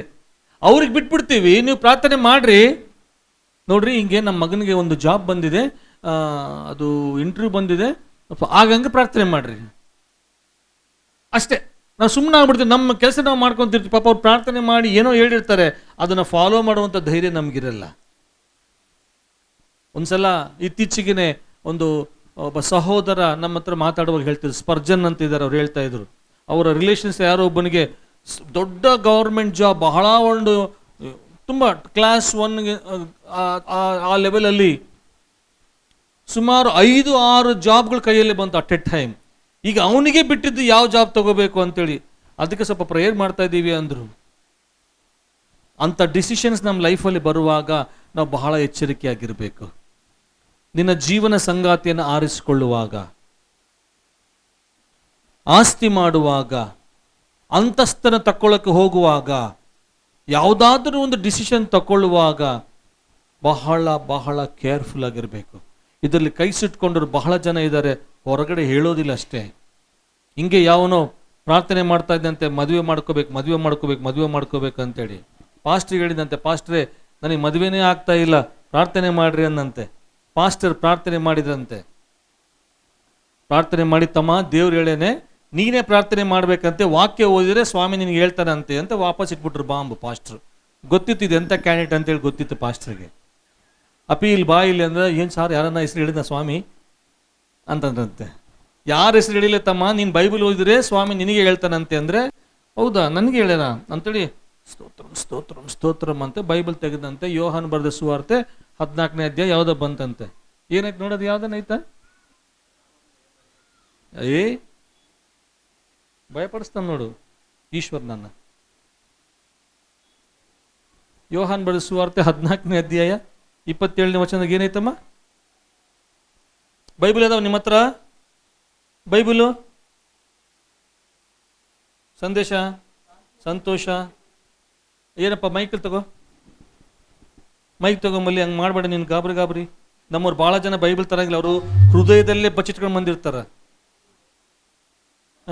ಗಟ್ಟಿಗೋದು, ಶಾಂತಿಯನ್ನು ನಿಮಗೆ ಬಿಟ್ಟು ಹೋಗುತ್ತೇನೆ. ಅಲ್ಲಿಗೆ ಸಿಕ್ತು ನಮ್ಮವನಿಗೆ, ಶಾಂತಿಯನ್ನು ನಿಮಗೆ. ಆಮೇಲೆ ಮುಂದೆ, ನನ್ನಲ್ಲಿರುವಂತ ಶಾಂತಿಯನ್ನು ನಿಮಗೆ, ಅವೆಲ್ಲ ಪಕ್ಕಿಗಿಟ್ಟ, ಶಾಂತಿಯನ್ನು ನಿಮಗೆ ಬಿಟ್ಟು ಹೋಗುತ್ತೆ. ಅದಕ್ಕಿಂತ ಮುಂಚೆ ನೆಕ್ಸ್ಟ್ ವರ್ಡ್ಸ್, ನನ್ನಲ್ಲಿರುವಂತ ಶಾಂತಿಯನ್ನು ನಿಮಗೆ ಕೊಡುತ್ತೇನೆ. ನನ್ನಲ್ಲಿರುವಂತ ಅವೆಲ್ಲ ತೆಗೆದು ಬಿಟ್ಟ, ಶಾಂತಿಯನ್ನು ನಿನಗೆ ಕೊಡುತ್ತೇನೆ. ಹಿಡ್ಕೊಂಡ ಬಂದ ಸೀದಾ ಪಾಸ್ಟ್ ಹತ್ರ. ಪಾಸ್ಟ್ರೇ ದೇವ್ರನ ಹತ್ರ ಮಾತಾಡ್ದ. ಬಾಬಾ ಇವನು ಬಂಡ, ಹಿಂಗೆ ಬಂದ್ಬಿಟ್ಟಲ್ಲ ವಾಪಸ್ಸು. ಏನು ಉತ್ತರ ಸಿಕ್ತೋ? ಶಾಂತಿನ ಕೊಡ್ತೇನೆ ಅಂತ ಹೇಳ ಸ್ವಾಮಿ ನನಗೆ. ಇಲ್ಲಿ ಯಾರನ್ನ ಇದ್ರೆ ಕ್ಷಮಿಸ್ರಿ. ಅವನಾಗ್ಲೇ ಒಂದು ಹುಡುಗಿ ಶಾಂತಿ ಇದ್ರೆ ಹಿಂದೆ ಕನೆಕ್ಷನ್ ಇತ್ತು ಅವನಿಗೆ. ಅದೇ ಮನಸ್ಸಾಗ ಇಟ್ಕೊಳ್ಳೋಣ, ಸಾರ್ ನಮ್ಮ ದೇವ್ರು ಎಷ್ಟು ಒಳ್ಳೆಯವನು, ಶಾಂತಿನ ಕೊಡ್ತೀನಿ ಅಂದನು ಸರ್, ಮದುವೆ ಡೇಟ್ ಫಿಕ್ಸ್ ಮಾಡ್ರಿ ಅಂದ. ನಾವು ಹೆಂಗೆ ಮಾಡ್ತೀವಿ ಅಂದರೆ, ಈ ಬೈಬಲ್ನ ಒಂದು ಗ್ಯಾಮ್ಲಿಂಗ್ ಥರ ಯೂಸ್ ಮಾಡ್ತೀವಿ, ಜೂಜಾಟಕ್ಕೆ ಯೂಸ್ ಮಾಡ್ದಂಗೆ ಮಾಡ್ತೀವಿ. ಈ ಚಿಲಕ ಶಾಸ್ತ್ರಮ್ ಅಂತ ಹೇಳ್ತಾರಲ್ಲ, ಆ ರೀತಿ ಉಪಯೋಗ ಮಾಡ್ತೀವಿ. 10 ಕಾರ್ಡ್ ಇಟ್ಕೊಂಡು ಒಂದು ಕಾರ್ಡ್ ಗಿಳಿ ತಕ್ಕೊಂಡು ಅದನ್ನು ಓದಿ ನಾನು ಇನ್ನೊಂದು ಕತೆ ನಿನ್ನ ಮುಖ ನೋಡಿ ಹೇಳೋದು. ನಾನು ಯಾವಾಗಲೂ ಆ ಜೈಲ್ ಗೋಡೆ ಸೈಡಲ್ಲಿ ಹೋಗ್ತಾ ಇರ್ತೀನಿ, ಅಲ್ಲಿ ಶಾಸ್ತ್ರಗಳೆಲ್ಲ ಲೈನಾಗಿ ಕುಂತಿರ್ತಾರೆ. ಎಲ್ಲ ಕಾಲೇಜು ಹುಡುಗಿಯರು ಕುಂತ್ಬಿಟ್ಟಿರ್ತಾರೆ ಅವ್ರ ಮುಂದೆ ಚಕ್ರ ಮುಕ್ಕಳ್ಕೊಂಡು. ಇವೇ ಗಿರಾಕಿಗಳೇ ಅವು. నాకు అమ్మ దొరుకుతుందా, అమ్మాయి నాకు దొరుకుతుందా, అబ్బాయి నాకు ಇವೇ ಗಿರಾಕಿಗಳು. ಈ ಸತ್ಯವೇದ ಲಾಟ್ರಿ ಅಲ್ಲ ಇದು. ಬಹಳ ಸಲ ನಾವು ಲಾಟ್ರಿಯಾಗಿ ಉಪಯೋಗ ಮಾಡ್ತೀವಿ. ದಯಮಾಡಿ ಮಾಡಬೇಡಿ, ದಯಮಾಡಿ. ಇಲ್ಲಾಂದ್ರೆ ನೀವು ಬೈಬಲೇ ಮುಟ್ಟಬೇಡ್ರಿ, ನಿಮ್ಮ ಲೈಫ್ ಇನ್ನೂ ಹಾಳು ಮಾಡ್ಕೊತೀರಿ. ಲಾಟ್ರಿ ಸಿಸ್ಟಮ್ ಆಗಿ ಮಾತ್ರ ಬೈಬಲ್ ಯೂಸ್ ಮಾಡಬೇಡ್ರಿ. ಅದೇನೋ ತಮಾಷೆಗಿರ್ಬೋದು, ಶಾಂತಿಯನ್ನು ಕೊಡುತ್ತೇನೆ ಅನ್ನೋ ವಚನ. ಇನ್ನೊಂದು ಕೂಡ ನಾನು ಭಾಳ ಸಲ ಹೇಳಿದ್ದೆ ನಿಮಗೆ. ಒಬ್ಬನ ಜಗ್ಗಿ ಸಾಲ ಮಾಡ್ಕೊಂಡಿದ್ದಂತೆ. ಪಾಸ್ಟರ್ ಹತ್ರ ಬಂದು, ಪಾಸ್ಟ್ರೇ ನಾಳೆ ಬರ್ತಾನೆ, ನಂದು ಡೆಡ್ ಲೈನ್ ಐತೆ, ಏನನ್ನ ಮಾಡು, ಪ್ರಾರ್ಥನೆ ಮಾಡು, ದೇವ್ರು ಏನು ಹೇಳ್ತಾ ಅದನ್ನು ಮಾಡ್ತೇನೆ ಅಂದರೆ, ಇಲ್ಲ ತಮ್ಮ ನೀನು ಪ್ರಾರ್ಥನೆ ಮಾಡೋದಂತೆ, ಬೈಬಲ್ ಓದೋದಂತೆ. ಗೊತ್ತಲ್ಲ ನಿಮಗಿದು? ಒಂದು ಸ್ವಲ್ಪ ಪ್ರಣೀತ್ ತಿಳಿದೆ, ನೀನು ಚೆನ್ನಾಗಿ ಜ್ಞಾಪಕ ಐತೆ. ಬೈಬಲ್ ತೆಗೆದಂತ ಅವನು ತೆಗೆದ ಕೂಡಲೇ ಸ್ತೋತ್ರಂ 3 ಸಲ, ಯಾಕೆ ತಂದೆ ಮಗ ಪವಿತ್ರಾತ್ಮ ಅಂತ ಅವನು ಅದೊಂದು ಬಿಲ್ಡಪ್ ತೆಗೆದ್ರೆ, ಯೂದನು ಹೋಗಿ ಉರುಳು ಹಾಕಿಕೊಂಡ ಅಂತ ಐತಂತೆ. ನನಗಲ್ಲ ಇದು, ಛೆ ಅಂತೇಳಿ ಮತ್ತೆ ಸ್ತೋತ್ರಂ ಅಂತ ಇನ್ನೊಂದು ದಿಕ್ಕಿಗೆ ತಿರುಗಿ ಮತ್ತೆ ತೆಗೆದಂತೆ. ಅವನು ಮಾಡಿದ್ದನ್ನು ನೀನು ಬೇಗ ಮಾಡು ಅಂತ ಬಂತಂತೆ. ನಂದಲ್ಲ ಇದು, ನಂದಲ್ಲೇ ಅಲ್ಲ ಇದು. 3ನೇ ಸಲ ಮತ್ತೆ ಇನ್ನೊಂದು ದಿಕ್ಕಿಗೆ ತಂದೆ ಮಗ ಪರಿಶುದ್ಧಾತ್ಮ ರಬ ಸಂದ ರಕ್ಕೋರ್ ತೆಗೆದ. ತಡ ಮಾಡದೆ ಕೂಡಲೇ ಹೋಗಿ ಕಾರ್ಯವನ್ನು ಮಾಡಿ ಮುಗಿಸುವಂತ ಬಂತಂತೆ. ಸೈತಾನ ಬೈಬಲ್ ನಿನಗಿಂತ ಚೆನ್ನಾಗಿ ಗೊತ್ತು ಅವನಿಗೆ. ಏನಂತ ಚಾಣಾಕ್ಷ ಅವನು. ನಿನಗೇನು ಗೊತ್ತಿಲ್ಲ ಬೈಬಲ್, ಈ ಪ್ರಪಂಚದಾಗ ಯಾರಿಗೂ ಗೊತ್ತಿಲ್ಲ ಬೈಬಲ್. ದೇವ್ರು ಆದ್ಮೇಲೆ ಹೆಚ್ಚು ಗೊತ್ತಿರೋದಂದ್ರೆ ಸೈತಾನನಿಗೆ ಬೈಬಲ್. ಯೇಸು ಸ್ವಾಮಿಗೆ ಬಾಂಬ್ ಬಿಟ್ಟ ಅವನು, ನಿನಗೆ ನನಗೆ ಯಾವ ಲೆಕ್ಕ? ಒಂದು ಆಲೋಚನೆ ಮಾಡಿ, ನಾನು ಬೆಳಿಗ್ಗೆ ಕುಂತು ಏನೋ ಓದ್ಬೇಕು ಆಲೋಚನೆ ಬರ್ತಾ ಇತ್ತು. ಯೇಸು ಸ್ವಾಮಿ ಸೇವೆ ಪ್ರಾರಂಭ ಮಾಡೋಕ್ಕೆ ಮುಂಚೆ ಉಪವಾಸ ಪ್ರಾರ್ಥನೆ ಮಾಡ್ತಾನೆ. ಎಷ್ಟು ದಿವಸ ಮಾಡ್ದ? ಅದು ಆಗಿದ ತಕ್ಷಣ ಹೊರಗೆ ಬಂದ ಕೂಡಲೇ ನಮ್ಮವನು ವೆಲ್ಕಮ್ ಮಾಡ್ದ, ವೆಲ್ಕಮ್ ಬೋರ್ಡ್ ಇಟ್ಕೊಂಡು. ಯಾರು? ಸ್ಟಾರ್ಟ್ ಮಾಡಿ 3 ಸಲ ಶೋಧಿಸ್ತಾನೆ. ಶೋಧಿಸುವಾಗ ಅವನು ಮಾಮೂಲಾಗಿ ಮಾತಾಡಲಿಲ್ಲ ಸ್ವಾಮಿ ಹತ್ರ, ವಾಕ್ಯ ಮಾತಾಡ್ದ. ವಾಕ್ಯದ ಹತ್ತಿರನೇ ವಾಕ್ಯ ಮಾತಾಡ್ದ ನಮ್ಮವನು. ಆದಿಯಲ್ಲಿ ವಾಕ್ಯವಿತ್ತು, ಆ ವಾಕ್ಯವೇ ಆ ವಾಕ್ಯವೆಂಬುವನು ನರಾವತಾರಿಯಾಗಿ ನಮ್ಮ ಮಧ್ಯೆ. ಯೇಸು ಸ್ವಾಮಿ ದೇವರ ವಾಕ್ಯ, ಆತನೇ ಬಂದು ನರಾವತಾರಿಯಾಗಿ ಬಂದಾಗ ನಮ್ಮವನು ಹೋಗಿ ಆತಗೆ ವಾಕ್ಯದ ಬಾಂಬ್ ಬಿಡಕ್ಕೆ ಹೋಗ್ಯಾನ. ನೀನು ನಾನು ಒಂದು ಹುಳ ಮಾತ್ರ. ವಾಕ್ಯದಿಂದ ನಮ್ಮನ್ನು ಮೋಸ ಮಾಡೋದು ಬಹಳ ಸುಲಭ.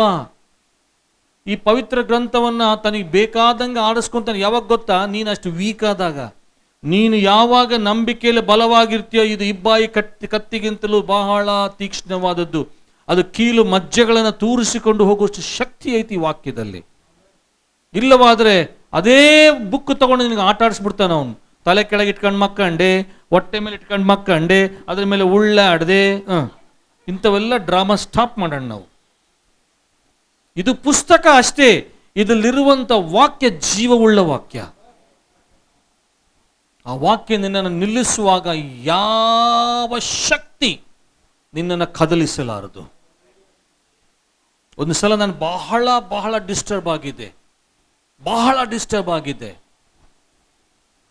ನನ್ನ ಫ್ರೆಂಡ್ ಹತ್ರ ಹೋದೆ. ನನಗೆ ಬಹಳ ಆತ್ಮೀಯನವನು. ಅವನ ಹತ್ರ ಯಾವಾಗಲೂ ಓಡೋಗೋದು ನಾನು. ಓಡೋದೆ, ಅವನ್ನ ನೋಡಿ ಏನು ಹಿಂಗ, ಹೌದಾ ಹೋಗೋಣ ಬಾ ಅಂತ ಕರ್ಕೊಂಡೋದ. ಪೋಲಾ ಪ್ಯಾರಡೈಸಿಗೆ ಕರ್ಕೊಂಡೋದ. ಹೋಗಿ ಅಲ್ಲಿ ಕುತ್ಕೊಂಡು ಮಾತಾಡೋಣ ಬಾ ಅಂತೇಳಿ ಹೋಗಿ ಅಲ್ಲಿ ಗಾಡಿ ಪಾರ್ಕ್ ಮಾಡಿವಿ. ಇನ್ನು ಒಳಗಡೆ ಹೋಗ್ಬೇಕಂತ ಅವನಿಗೆ ಯಾರೋ ಫ್ರೆಂಡ್ ಸಿಕ್ಕ, ಅವ್ನು ಕೊರೆಯಕ್ಕೆ ಶುರು ಮಾಡ್ದ. ಅವ್ನು ಥೂ ನಿನ್ನ, ನಾನು ಇವನ ಹತ್ರ ಬಂದರೆ ಅವನು ಯಾವನು ಸುತ್ಕೊಂಡಲ್ಲಪ್ಪ ಇವನಿಗೆ ಅಂತ ಸುಮ್ಮನೆ ನಿಂತ್ಕೊಂಡೆ. 15 ನಿಮಿಷ 20 ನಿಮಿಷ ನನ್ನ ಟೆನ್ಷನ್ನೇ ಬೇರೆ ಐತೆ. ಆ ಕಡೆ ಬಾರ್ ಸೆಕ್ಷನ್ ಐತಿ, ಈ ಕಡೆ ವೆಜಿಟೇರಿಯನ್ ಸೆಕ್ಷನ್ ಐತೆ. ಅವ್ರು ವೆಜಿಟೇರಿಯನ್ ಸೆಕ್ಷನ್ ಹತ್ರ ನಿಂತ್ಕೊಂಡು ನಾನು ಬಾರ್ ಸೆಕ್ಷನ್ ಹತ್ರ ಸುಮ್ಮನೆ ನೋಡ್ತಾ ಇದ್ದೀನಿ. ಸ್ವಲ್ಪ ಮುಂದೆ ಹೋದೆ, ಅಲ್ಲಿ ಯಾವುದೋ ಹಳೇದು ಹೋಂಡಾ ಗಾಡಿ ಇತ್ತು, ಹೀರೋ ಹೋಂಡಾ ಗಾಡಿ ಇತ್ತು. ಅದ್ರ ಮೇಲೆ ಒಂದು ನಂಬರ್ ಪ್ಲೇಟ್ ಐತೆ. ಅದರ ಮೇಲೆ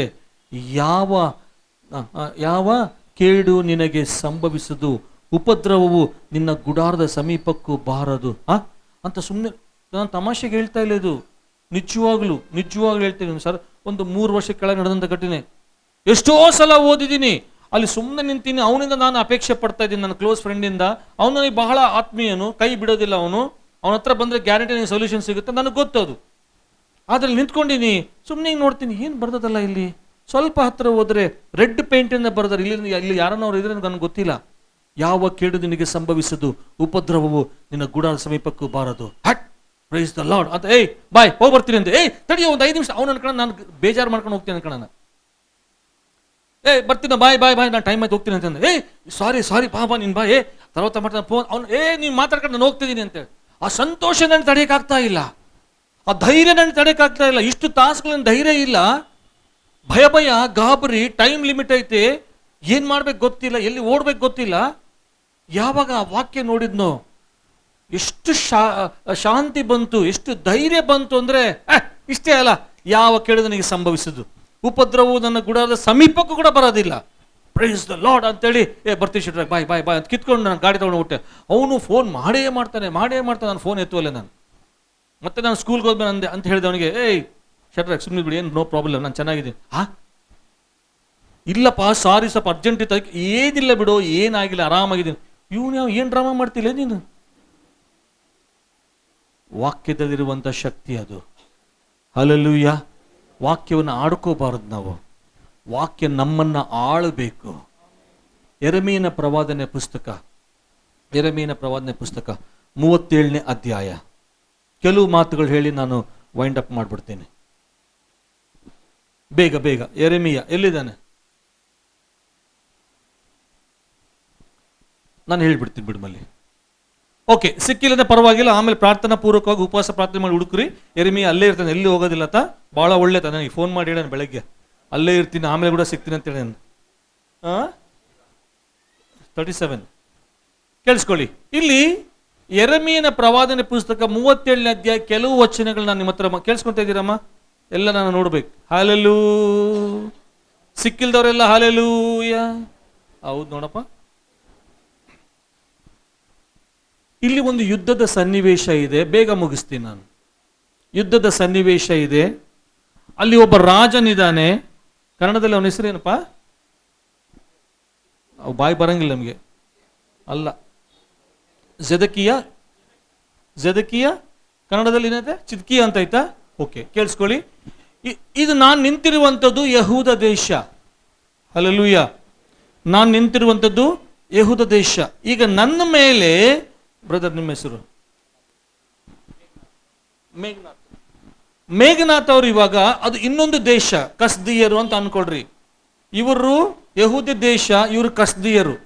ಕಸ್ದಿಯರು ಇವಾಗ ನನ್ನ ಮೇಲೆ ಯುದ್ಧಕ್ಕೆ ಬರ್ತಾರೆ.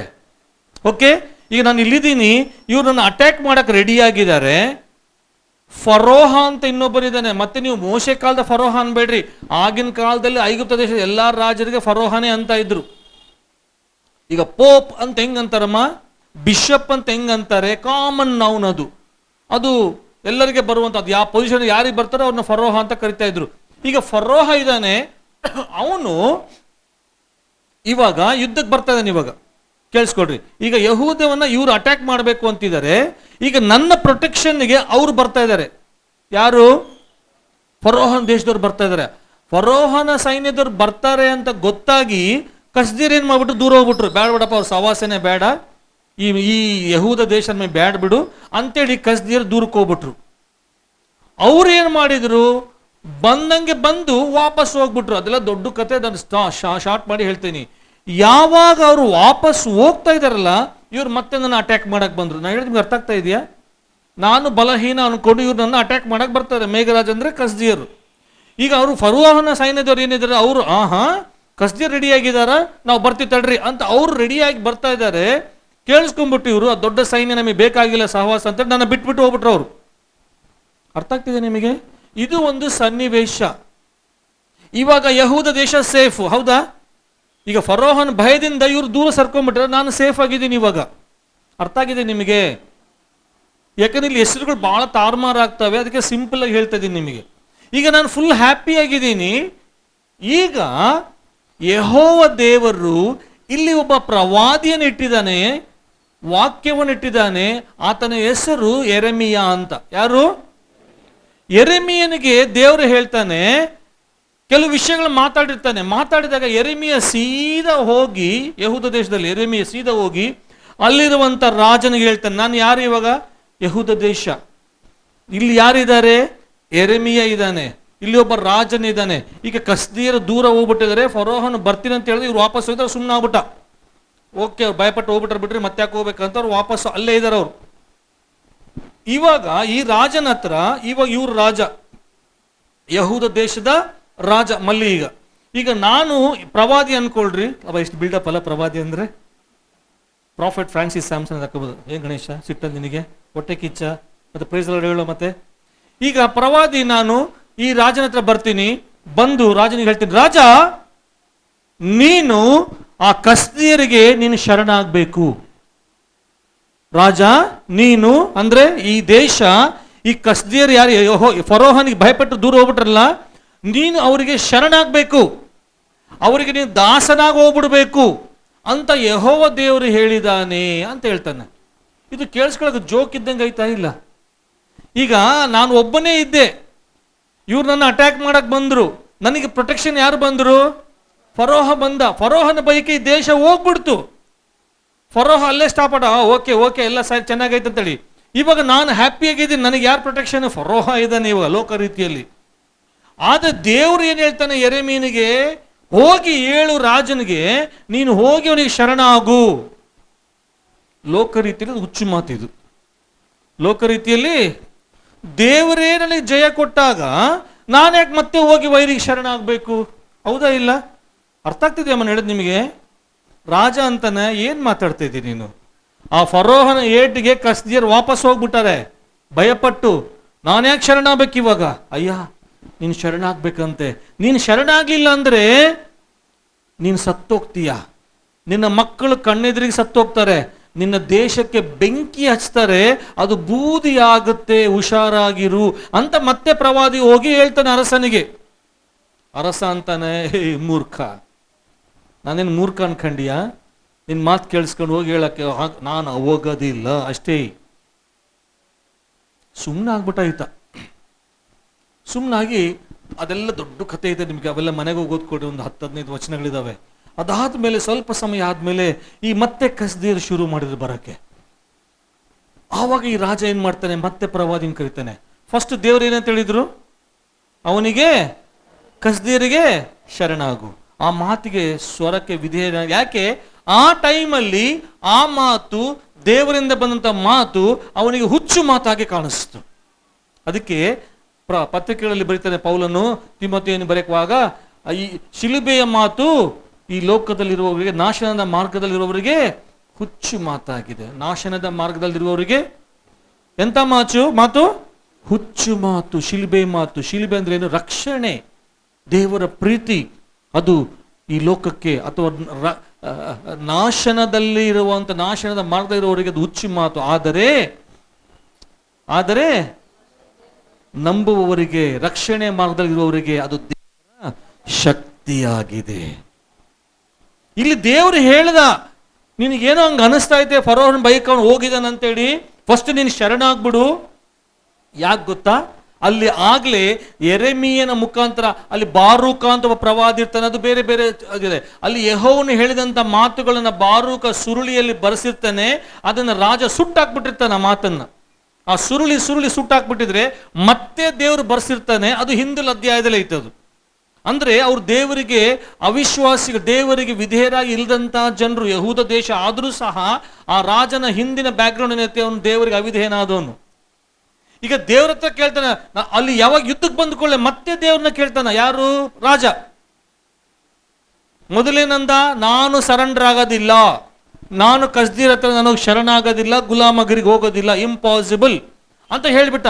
ಯಾವಾಗ ಮತ್ತೆ ಕಸ್ದೀರ್ ಬರ್ತಾರೆ ಅಂತ ಗೊತ್ತಾಗಿದ ತಕ್ಷಣ ಮತ್ತೆ ಕರೆದ, ಹೇ ಬಾ ಬಾ ಬಾ, ದೇವ್ರು ಏನ್ ಹೇಳ್ದ ನಿನಗೆ? ಮತ್ತೆ ದೇವ್ರನ್ನ ಕೇಳ್ತಾನೆ. ಮತ್ತೆ ಪ್ರವಾದ ಅದೇ ಮಾಡ್ತಾನೆ.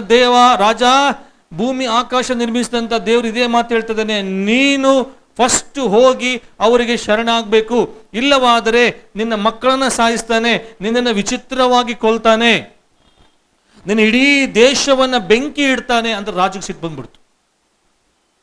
ಅವನು ತಗೊಂಡೋಗಿ ಜೈಲಿಗೆ ಹಾಕ್ಸ್ಬಿಟ್ಟ. ಏನ್ ಬಂತು ರಾಜನಿಗೆ? ಸಿಟ್ಟು ಬಂತು. ಎಷ್ಟು ಸಲ ನಾವು ದೇವರ ಸ್ವರಕ್ಕೆ ಸಿಟ್ಟು ಮಾಡ್ಕೊಂಡಿವಲ್ಲ?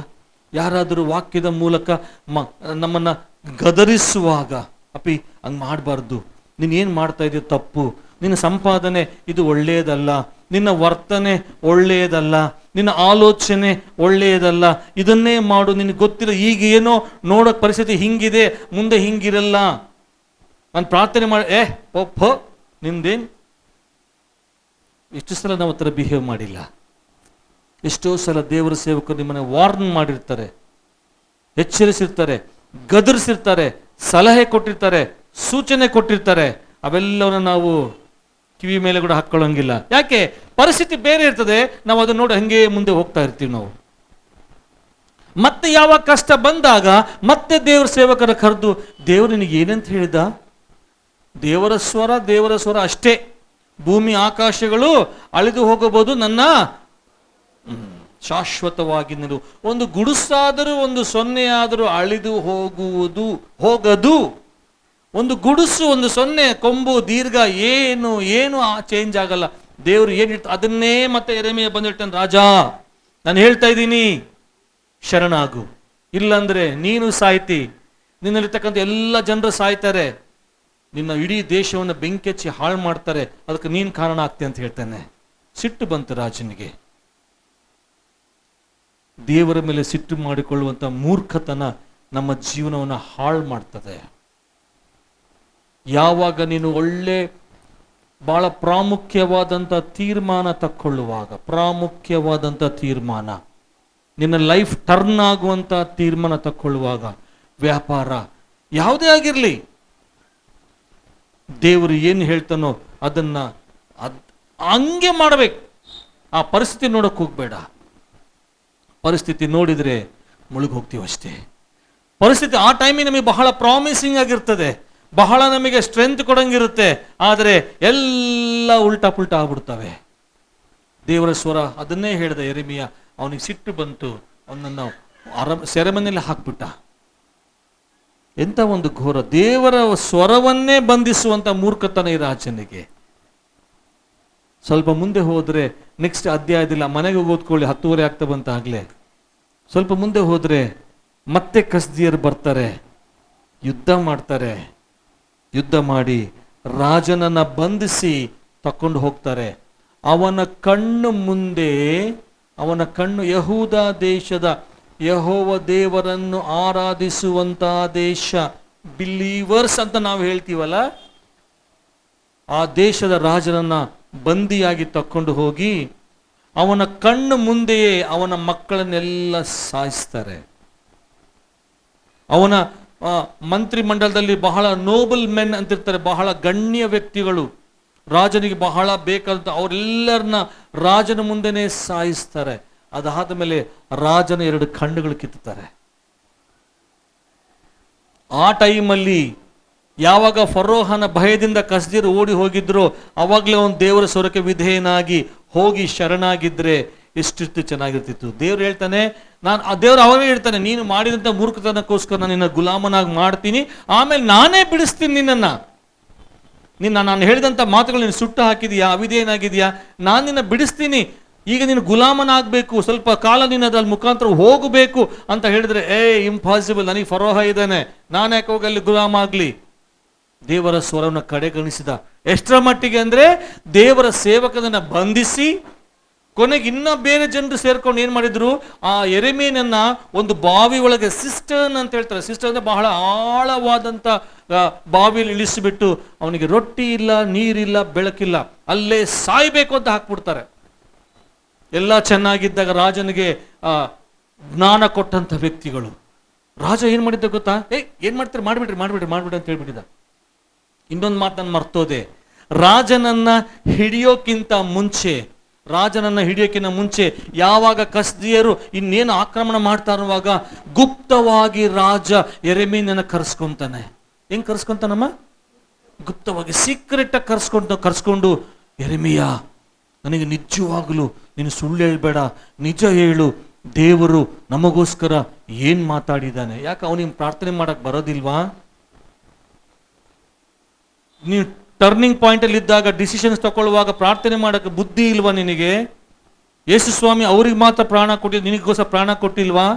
బ్రదర్ నా కోసం ప్రేయర్ చేయండి, బ్రదర్ సిస్టర్ నా కోసం ప్రేయర్ చేయండి. Okay, what about you? ನೀನೇನ್ ಮಾಡ್ತಾ ಇದೀಯಾ? ಆ ರಾಜನಿಗೆ ಏನಾಗಿತ್ತು ದೇವರ ತಪ್ಪೊಪ್ಕೊಳ್ಳಕ್ಕೆ? ದೇವ, ಅವತ್ತು ನೀವು ಯೆರೆಮೀಯನ ಮುಖಾಂತರ ಮಾತಾಡಿದಿ, ಶರಣಾಗಂತ ಹೇಳಿದಿ, ನಾನು ಶರಣಾಗಿಲ್ಲ, ಈಗ ಮತ್ತೆ ಬಂದಿದ್ದಾರೆ, ಏನ್ ಮಾಡ್ಲಿ ನೋಡಿಯಾ, ಕೇಳುವಂತ ಧೈರ್ಯ ಇಲ್ವಾ? ಯಾಕೆ? ಮೊದಲು ಅವಿಧೇಯನಾಗಿದೆ. ಹಿಂದಿನ ಅಧ್ಯಾಯ ನೋಡುವಾಗಲೇ ಅವಿಧೇಯತೆ ಇತ್ತು. ಅವನ ಪಾಪ ಅವನನ್ನು ದೇವರ ಮುಂದೆ ಹೋಗದಂತೆ ತಡೀತು. ದೇವರು ತಡೆದಿಲ್ಲ, ಅವನ ಪಾಪ ಅವನನ್ನು ತಡೀತು. ಬಹಳ ಸಲ ಪಾಪ ಮಾಡುವಾಗ ಆ ಪಾಪ ನಮಗೆ ರಮ್ಯವಾಗಿರುತ್ತೆ, ಅಂದವಾಗಿರುತ್ತೆ, ರುಚಿಕರವಾಗಿರುತ್ತೆ, ತಿನ್ನುವುದಕ್ಕೆ ಯೋಗ್ಯವಾಗಿ ಕಾಣುತ್ತೆ, ನಮ್ಮ ದೇಹಕ್ಕೆ ಸುಖ ಕೊಡುತ್ತೆ ಅಂತ ಕಾಣುತ್ತೆ. ಆ ಪಾಪ ಮಾಡಿದ ನೆಕ್ಸ್ಟ್ ಕ್ಷಣವೇ ಆ ಪಾಪ ನಮ್ಮನ್ನ ದೇವರ ಆಶೀರ್ವಾದದಿಂದ ತಡೆಯಕ್ಕೆ ಸ್ಟಾರ್ಟ್ ಮಾಡುತ್ತೆ. ದೇವರ ಸನ್ನಿಧಾನಕ್ಕೆ ಹೋಗದಂತೆ ತಡೀತದೆ ಆ ಪಾಪ. ವಾಕ್ಯ ತಗೊಳ್ತೀವಿ, ಈ ಪಾಪ ಮಾಡಿದ್ದಿ, ಹೆಂಗ್ ಬೈಬಲ್ ಓದ್ತಿ, ಸ್ಟಾಪ್ ಮಾಡ್ತೀವಿ. ಮೊಣಕಲ್ ಹಾಕಿ ಪ್ರಾರ್ಥನೆ ಮಾಡಬೇಕು ಅಂತ ಆಲೋಚನೆ ಬರುತ್ತೆ, ಮೊಣಕಲ್ ಹಾಕಕ್ಕೆ ಹೋಗ್ತೀವಿ, ಹೆಂಗ್ ಪ್ರಾರ್ಥನೆ ಮಾಡ್ತಿ, ನೀನು ಪಾಪಿ. ಅದೇ ಪಾಪವೇ ಅವನ ಚುಚ್ಚಿ ಚುಚ್ಚಿ ಚುಚ್ಚಿ ಚುಚ್ಚಿ ದೇವರಿಂದ ದೂರ ಮಾಡಿ ಇನ್ನೂ ಅವನನ್ನ ಪಾಪದಲ್ಲಿ ಮುಳುಗಿಸಿ, ಪಾಪವು ಕೊಡುವ ಸಂಬಳ ಮರಣ. ನಿನ್ನ ಲೈಫಲ್ಲಿ ಡಿಸಿಷನ್ ಪಾಯಿಂಟ್ ಎಲ್ಲಿದೆಯಾ ನನಗೆ ಗೊತ್ತಿಲ್ಲ. ಅದು ಮದುವೆ ಆಗಿರ್ಬೋದು, ಜಾಬ್ ಆಗಿರ್ಬೋದು, ಉದ್ಯೋಗ ಆಗಿರ್ಬೋದು, ಪ್ರಮೋಷನ್ಸ್ ಆಗಿರ್ಬೋದು, ಓಕೆ ಏನೇ ಆಗಿರಲಿ. ಒಬ್ಬ ಸಹೋದರನ ಹತ್ರ ಕೆಲವು ವರ್ಷಗಳ ಹಿಂದೆ ಬಂದ, ಅಣ್ಣ ಅಂತಾನೆ, ಒಂದ್ಸಲ ಸರ್ ಅಂತಾನೆ, ಬಂದು ನಿಮ್ಮ ಹತ್ರ ನಾನು ಮಾತಾಡಬೇಕು. ಯಾವುದೋ ಒಂದು ಸ್ಟೇಜಲ್ಲಿ ಪ್ರೋಗ್ರಾಮ್, ವಾಡ್ಲಾದಲ್ಲಿ ಪ್ರೋಗ್ರಾಮ್ ಇತ್ತು, ಅವನು ಸಿಂಗಿಂಗ್ ಕ್ವೈರಲ್ಲಿ ಇದ್ದ, ನಾನು ಅಲ್ಲಿ ಪಕ್ಕದಲ್ಲಿ ಕೂತ್ಕೊಂಡಿದ್ದೆ. ಬಂದು ಪ್ರೈಸ್ ಲಾರ್ಡ್ ಅದು ಇದು ಮಾತಾಡಿ, ಏನು ಮಾಡ್ತಾ ಇದೀಯಾ ಅಂದರೆ, ಅಣ್ಣ ಈಗ ನನಗೆ 2 ಜಾಬ್ ಬಂದವೆ. ಎಷ್ಟು ಜಾಬ್ ಬಂದವೆ? 2 ಜಾಬ್ ಬಂದವೆ. ಇದು ಈ ಡಿಪಾರ್ಟ್ಮೆಂಟು, ಅದು ಆ ಡಿಪಾರ್ಟ್ಮೆಂಟು, ಎಲ್ಲಿ ಹೋಗಲಿ ಅಂತ ಹೇಳ್ದ. ನಾನು ಹೇಳಿದೆ, ಈ ಡಿಪಾರ್ಟ್ಮೆಂಟ್ಗೆ ಹೋದರೆ ನೀನು ಲೋಕದಲ್ಲಿ ಮುಳುಗೋಗ್ಬಿಡ್ತಿತ್ತಮ್ಮ. ನೀನು ಬ್ಯಾಡ ಅಂದ್ರೆ ಕೂಡ ಬಂದು ಗುದ್ದಿ ರೊಕ್ಕ ಕೊಟ್ಟು ಹೋಗ್ತಾರೆ. ಟೇಬಲ್ ಕೆಳಗ, ಟೇಬಲ್ ಮೇಲೆ, ಟೇಬಲ್ ಒಳಗ ದೊಬ್ಬಿ ಹೋಗ್ತಾರೆ. ಯಾಕಂದ್ರೆ ನೀನು ಇಂಜಿನಿಯರ್ ಆಗ್ಬಿಡ್ತೀಯ, ನೀನು ಯಾರನ್ನ ಕೇಳಂಗಿಲ್ಲ, ಆದರೂ ನಿನ್ನ ಪಾಪದ ಮಾರ್ಗ ಎಳಿತಾರೆ. ಆ ಜಾಬ್ ಬೇಡ ಅಂತ ನನಗನ್ಸುತ್ತೆ. ಇನ್ನೊಂದು ಜಾಬ್ ಐತಲ್ಲ, ಅದು ಯಾವಾಗಲೂ ನನ್ನ ಕೆಲಸದ ಕಡೆಗೆ ಕರ್ಕೊಂಡು ಹೋಗುತ್ತೆ, ಆ ಕೆಲಸ ನಿನ್ನ ಮೇಲೆ ತಕೊಂಡು ಹೋಗುತ್ತೆ ಅಂತ ಹೇಳಿ ಪ್ರಾರ್ಥನೆ ಮಾಡಪ್ಪಿ ಅಂತ ಕಳಿಸ್ಬಿಟ್ಟೆ ನಾನು. ಒಂದು 3 ತಿಂಗಳಾದ್ಮೇಲೆ ಎಲ್ಲೋ ಕಂಡು ನೋಡಿದ, ಬಾರ ಇಲ್ಲಿ ನಂಗೆ ಹೋಗ್ತಾ ಇದೀಯ ಅಂದೆ. ಅಣ್ಣ ಪ್ರೈಸ್ ಲಾರ್ಡ್ ಅಂತ ಮತ್ತೆ ಬಂದ. ಏನು ಅದು ನೀವು ಹೇಳಿದ್ದು ಕರೆಕ್ಟೇ. ಅದು ಏನಂದ್ರೆ ಮತ್ತೆ ಮನೆಗ ಶುರು ಮಾಡ್ಕೊಂಡ ಮಸಾಲೆ ರುಬ್ಬಕ. ನೇರವಾಗಿ ಹೇಳಿ ಅವೆಲ್ಲ ಬೆಳ್ಳುಳ್ಳಿ ಸೋಸೋದು ಅಲ್ಲ ಚೆಕ್ಕದೆಲ್ಲ, ನೇರವಾಗಿ ಪಾಯಿಂಟಿಗೆ ಬಾ. ಅದೇ ಡಿಪಾರ್ಟ್ಮೆಂಟಿಗೆ ಸೇರಿನಿ, ನೀವು ಹೇಳಿದ್ರೆ ಬೇಡ ಅಂತೇಳಿ ಪ್ರಾರ್ಥನೆ ಮಾಡ್ರಿ, ನಾನು ಸಾಕ್ಷಿ ಜೀವಿತ ಜೀವಿಸೋದೆ ಪ್ರಾರ್ಥನೆ ಮಾಡ್ರಿ ಅಂದ. ಆಯ್ತಮ್ಮ ಹೋಗು ಅಂದೆ. ಮೊನ್ನೆ ಕಂಡ ಬಹಳ ದೊಡ್ಡ ಆಸ್ತಿವಂತ ಆಗ್ಬಿಟ್ಟಿದ್ದಾನೆ. ಕೆಲವೇ ವರ್ಷಗಳಲ್ಲಿ ಸಾಕಷ್ಟು ಜಮೀನು ಮಾಡ್ಕೊಂಡ, ಸಾಕಷ್ಟು ಆಸ್ತಿ ಮಾಡ್ಕೊಂಡ, ಸಣ್ಣ ವಯಸ್ಸು. ಹೆಂಗಿದೆಯಾ ಅಂದೆ. ಏನೋ ಬಿಡೋಣ ಅಲ್ಲಪ್ಪ, ಹೆಂಗಿದಿ ನೀನು? ನೀವು ಹೇಳ್ದಂಗೆ ಪೂರ್ತಿ ಮುಳುಗೋಗ್ಬಿಟ್ಟು ಮೇಲೆ ಎದ್ದು ಬರಕ್ಕೆ ಆಗೋದಿಲ್ಲ ಇವಾಗ. ಒಲ್ಲೆ ಅಂದ್ರೆ ಬಡಿತ ನಮ್ಮ ಆಫೀಸರ್ ಇಸ್ಕೊಳ್ಳೇಬೇಕು. ಬೇಕಿತ್ತ ನಿನಗೆ ಈ ಜೀವನ?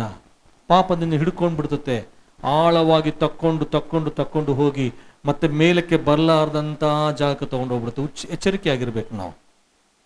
ಲಾಸ್ಟ್ ಮೂಮೆಂಟ್ ಅಲ್ಲಿ ಮೆಲ್ಲಕ್ಕೆ ಸೀಕ್ರೆಟ್ ಆಗಿ ಕರೀತಾನೆ. ಸೀಕ್ರೆಟ್ ಆಗಿ ಕರೆದು ಕೇಳ್ತಾನೆ, ಹೇ ಮತ್ತೆ ಕಸ್ದೀರ್ ಬರ್ತಾ ಇದ್ದಾರೆ, ಏನಂತ ದೇವರು? ಅದನ್ನೇ ಹೇಳ್ತಾನೆ. ನಿನ್ನ ಹಿಡ್ಕೊಂಡು ಹೋಗ್ತಾರೆ, ಸಾಯಕ್ಕೆ ನಾನು ಮುಂಚಿದ್ದು ಹೇಳ್ತಿದ್ದೀನಿ. ಪಿಕ್ಚರ್ ರಿಲೀಸ್ ಆಗಿ ಲಾಸ್ಟ್ ಎಂಡ್ ಹೇಳ್ಬಿಟ್ಟು ಮತ್ತೆ ಬಂದಿನಿ ವಾಪಸ್ ನಾನು.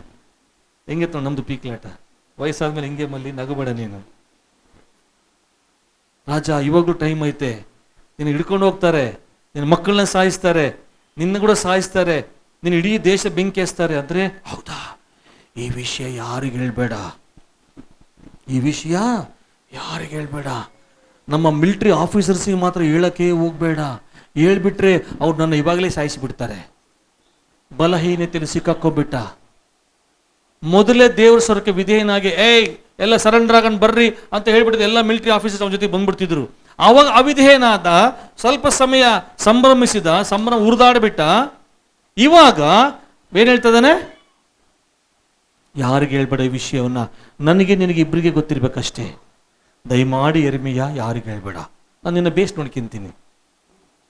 ಏನ್ ನೋಡ್ಕೊಳ್ಳೋದು ಅದು ತೊಕ್ಕಲ್ಲಿ. ಯೆರೆಮೀಯ ಅಂದ, ನಿನ್ನ ಇಷ್ಟ ರಾಜ, ನಾನಂತೂ ಬಾಯಿ ಬಿಡಲ್ಲ, ನಿನ್ನ ಇಷ್ಟ. ಅವನು ಹೋದ್ಮೇಲೆ ಆ ಆಫೀಸರ್ಸ್ ಬಂದು, ಇಲ್ಲಿ ಸೀಕ್ರೆಟಾಗಿ ಏನ್ ಮಾತಾಡ್ದ ರಾಜ? ಸೀಕ್ರೆಟಾಗಿ ಏನ್ ಮಾತಾಡ್ದ ನಿನ್ನ ಹತ್ರ? ಏನ್ ಮಾತಾಡಿಲ್ಲಪ್ಪ, ಅದೇ ಹಿಂಗೆ ಯುದ್ಧಕ್ಕೆ ಬಂದಾರೆ ನೋಡು ಹಂಗಿಗೆ ಅಂತೇಳೇನೆ ಅಂತ ಹೇಳಕ್ ಹೋಗ್ಲಿಲ್ಲ ಯೆರೆಮೀಯ. ಸುಮ್ಮನಾಗ್ಬಿಟ್ಟ. ಅದಾದ್ಮೇಲೆ ಬಂದ್ರು, ಯುದ್ಧ ಆಯಿತು, ಇವನ್ನ ಸರಿಯಾಗಿ ಹಿಡಿದ್ರು, ಎಲ್ಲ ಮಿಲಿಟರಿ ಆಫೀಸರ್ಸ್ನ ಸಾಯಿಸಿಬಿಟ್ರು, ಅವನ ಮಕ್ಕಳನ್ನ ಅವನ ಕಣ್ಣೆದುರಿಗೆ ಸಾಯಿಸಿದ್ರು. ಎಂತ ಘೋರ! ಆಮೇಲೆ ಅವನ ಕಣ್ಣುಗಳನ್ನ ಕಿತ್ತಿ ಕೊನೆಗೆ ಅವನ ಜೀವನನ ಛಿದ್ರ ಮಾಡಿ ಇಡೀ ದೇಶಕ್ಕೆ ಬೆಂಕಿ ಇಡ್ತಾರೆ. ಆದರೆ ಅಲ್ಲಿ ಬಂದಂತ ರಾಜ ಯಾರು ಯುದ್ಧ ಮಾಡಕ್ ಬಂದನಲ್ಲ, ಅವನು ಫಸ್ಟ್ ತನ್ನ ಆಫೀಸರ್ಸ್ನ ಕರೆಸಿ ಹೇಳ್ತಾನೆ, ಆ ಬಾವಿ ಒಳಗೆ ಇಳಿಸಿದಾರಲ್ಲ ಆ ಪ್ರವಾದಿನ, ಅವನ್ನ ಮುಟ್ಟಕ್ಕೆ ಹೋಗ್ಬೇಡ್ರಿ. ಅವನು ಅವನು ಯಹೂದನಲ್ಲ, ಅನ್ಯ ದೇಶಸ್ಥ.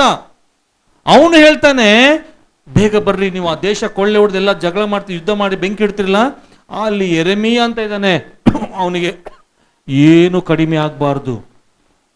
ಯಾವಾಗಲೂ ರೊಟ್ಟಿ ಸಿಗುವಂತ ಜಾಗದಲ್ಲಿ ಅವನ್ನ ಭದ್ರವಾಗಿ ಕಾಪಾಡ್ರಿ. ಅನ್ಯರಿಗೆ ಗೊತ್ತಮ್ಮ ದೇವರ ಸ್ವರ ಏನು ಅಂತೇಳಿ, ನಮಗೆ ಗೊತ್ತಾಗಬೇಕು ದೇವರ ಸ್ವರ ಏನಂತ ಗೊತ್ತಾಗಬೇಕು. ನಾವು ಡ್ರಾಮಾ ಮಾಡ್ತೀವಿ, ಬರೀ ವಿಶ್ವಾಸಿಗಳ ಚರ್ಚಿಗೆ ಬಂದು ಚಪ್ಪಾಳೆ ತಟ್ಟಿ ಭಜನೆ ಮಾಡಿ ಡ್ಯಾನ್ಸ್ ಮಾಡಿ, ಯಾವಾಗ ಟರ್ನಿಂಗ್ ಪಾಯಿಂಟ್ ಬರುತ್ತೋ ಅವ ನಾವು ದೇವರಿಗೋಸ್ಕರ ನಿಲ್ತಾ ಇದ್ದೇವೋ ನಮ್ಮನ್ನ ಪ್ರಶ್ನೆ ಮಾಡ್ಕೋಬೇಕು. ಅನ್ಯನು ತನ್ನ ಆಫೀಸರ್ಸ್ ಕರೆದು ಹೇಳ್ತಾನೆ, ನಾವೀಗ ದೊಂಬಿ ಮಾಡ್ತಾ ಇದ್ದೀವಿ, ಇಡೀ ದೇಶಕ್ಕೆ ಬೆಂಕಿ ಇಡ್ತಾ ಇದ್ದೀವಿ, ಆದರೆ ಯೆರೆಮೀಯನನ್ನು ಮಾತ್ರ ಕಾಪಾಡ್ಕೊಳ್ರಿ. ದೇವರ ಸ್ವರ ಯಾವತ್ತೂ ಶಾಶ್ವತವಾಗಿ ನಿಲ್ಲುತ್ತೆ ಪ್ರಿಯರೇ. ರಾಜ ಹಾಳಾದ, ದೇಶ ಬೂದಿ ಆಯಿತು, ನೋಬಲ್ ಪೀಪಲ್ ಎಲ್ಲ ಗಣ್ಯ ವ್ಯಕ್ತಿಗಳೆಲ್ಲ ಹಾಳಾದ್ರು, ಮಿಲಿಟರಿ ಆಫೀಸರ್ಸ್ ಇಲ್ಲವಾಗಿ ಹೋದ್ರು, ದೇವರ ಸ್ವರವಾದಂಥ ಯೆರೆಮೀಯ ಮಾತ್ರ ಅಲ್ಲಿ ಭದ್ರವಾಗಿದ್ದಾನೆ. ಆ ಕ್ಷಣದಲ್ಲಿ ಯೆರೆಮೀಯನ ಮಾತು ಹುಚ್ಚು ಮಾತಾಗಿ ಕಾಣಿಸ್ತು, ಆದರೆ ಉಳಿದಿದ್ದು ಯೆರೆಮೀಯ ಒಬ್ಬನೇ. ನಿನ್ನ ಪರಿಸ್ಥಿತಿ ಏನಿದೆ ನನಗೆ ಗೊತ್ತಿಲ್ಲ, ಲಾಸ್ಟ್ ಆಗಿ ಹೇಳ್ತಾ ಇದ್ದೀನಿ, ನಿನ್ನ ಪರಿಸ್ಥಿತಿ ಏನು ನನಗೆ ಗೊತ್ತಿಲ್ಲ, ನೀನು ಯಾರೋ ನನಗೆ ಗೊತ್ತಿಲ್ಲ. ದೇವರ ಸ್ವರ ನಿನಗೆ ಏನು ಮಾಡು ಅನ್ನುತ್ತೋ ಅದನ್ನು ಈ ಕ್ಷಣ ಮಾಡೋದಕ್ಕೆ ಸಿದ್ಧನಾಗು. ಕೇಳಿಸ್ಕೊಳ್ತಾ ಇದ್ದೀವಿ, ಗ್ರಹಿಸ್ತಾ ಇದ್ದೀವಿ, ಆದರೆ ಸಂವೇದನಾಶೀಲನಾಗಿರಬೇಕು. ನಾವು ಆತನ ಸ್ವರಕ್ಕೆ ಸಂವೇದನಾಶೀಲರಾಗಿರ್ಬೇಕು. We should be sensitive to his voice. ಕೇಳಿಸ್ಕೊಂಡಿದ್ದೀವಿ, ವಾಕ್ಯವನ್ನ ಗ್ರಹಿಸ್ಕೊಂಡಿದ್ದೀವಿ. ಆ ಸಮಯದಲ್ಲಿ ದೇವರು ಏನು ಹೇಳ್ತಾರೆ ಅದನ್ನು ಮಾಡಬೇಕಂತ ಗ್ರಹಿಸ್ಕೊಂಡಿದ್ದೀವಿ. ನೆಕ್ಸ್ಟ್ ನಿನ್ನ ರೆಸ್ಪಾನ್ಸಿಬಿಲಿಟಿ, ಅದನ್ನು ತಕ್ಷಣವೇ ಮಾಡಬೇಕು. ತಪ್ಪಿ ಹೋದ ಮಗ ತಕ್ಷಣ ಮಾಡ್ದ, ತಂದೆ ಹತ್ರ ಸೇರ್ಕೊಂಡ. ಆ ಪಾಪಿ ಸ್ತ್ರೀ ಬಾವಿ ಹತ್ರ ಬಂದ್ಲು, ತಕ್ಷಣವೇ ಆ ಕೊಡ ಅಲ್ಲಿ ಬಿಟ್ಲು, ಅವಳು ಸಹ ರಕ್ಷಣೆ ಮಾರ್ಗಕ್ಕೆ ಬಂದ್ಲು. ನೀನು ಸಹ ತಕ್ಷಣವೇ ಆತನ ಸ್ವರಕ್ಕೆ ಸಂವೇದನಾಶೀಲರಾಗಬೇಕು. ಹಲ್ಲೆಲೂಯಾ. ಪ್ರಾರ್ಥನೆ ಮಾಡ್ಕೊಂಡು ಮುಚ್ಚಿ. ಸ್ತೋತ್ರ ಸ್ವಾಮಿ. ಎಷ್ಟು ಸಲ ನಾವು ಸ್ವಾಮಿಯ ಸ್ವರಕ್ಕೆ ಅವಿಧೇಯರಾಗಿದ್ದೀವಿ. ಅದು ಯಾವುದೇ ವಿಷಯವಾಗಿರ್ಬೋದು, ಯಾವುದೇ ಡಿಸಿಷನ್ಸ್ ಆಗಿರ್ಬೋದು, ಯಾವುದೇ ಸನ್ನಿವೇಶವಾಗಿರ್ಬೋದು, ಏನೇ ಆಗಿರ್ಬೋದು. ಎಷ್ಟು ಸಲ ನಾವು ಕೇಳಿಸ್ಕೊಂಡು ದೇವರ ಸ್ವರಕ್ಕೆ ನಾವು ಸ್ವರವನ್ನು ಗ್ರಹಿಸಿಕೊಂಡು ಆ ಸಂವೇದನಾಶೀಲತೆ ಇಲ್ಲದೆ, ಆ ಸೆನ್ಸಿಟಿವಿಟಿ ಇಲ್ಲದೆ, ಸೂಕ್ಷ್ಮತೆ ಇಲ್ಲದೆ ನಾವು ದೇವರ ಆಶೀರ್ವಾದದಿಂದ ದೂರವಾಗಿ ಹೋಗಿ ಅದೇ ದರಿದ್ರ ಪರಿಸ್ಥಿತಿ ಅಥವಾ ಅದಕ್ಕಿಂತಲೂ ಗಂಭೀರವಾದ ದರಿದ್ರ ಪರಿಸ್ಥಿತಿಯಲ್ಲಿ ನಾವು ಹೋಗ್ತಾ ಇದ್ದೀವೇನೋ. ನಮ್ಮನ್ನು ನಾವು ಪ್ರಶ್ನೆ ಮಾಡ್ಕೋಬೇಕು. ಒಂದು ಕ್ಷಣ ನಿಮ್ಮದು, ಸ್ವಾಮಿ ನನ್ನ ಕ್ಷಮಿಸು. ನೀನು ಯಾವ ಸನ್ನಿವೇಶಗಳಲ್ಲಿ ಆತನಿಗೆ ನೀನು ವಿರುದ್ಧವಾಗಿ ಹೋಗಿದೆಯೋ ನಿನಗೆ ಚೆನ್ನಾಗಿ ಗೊತ್ತು.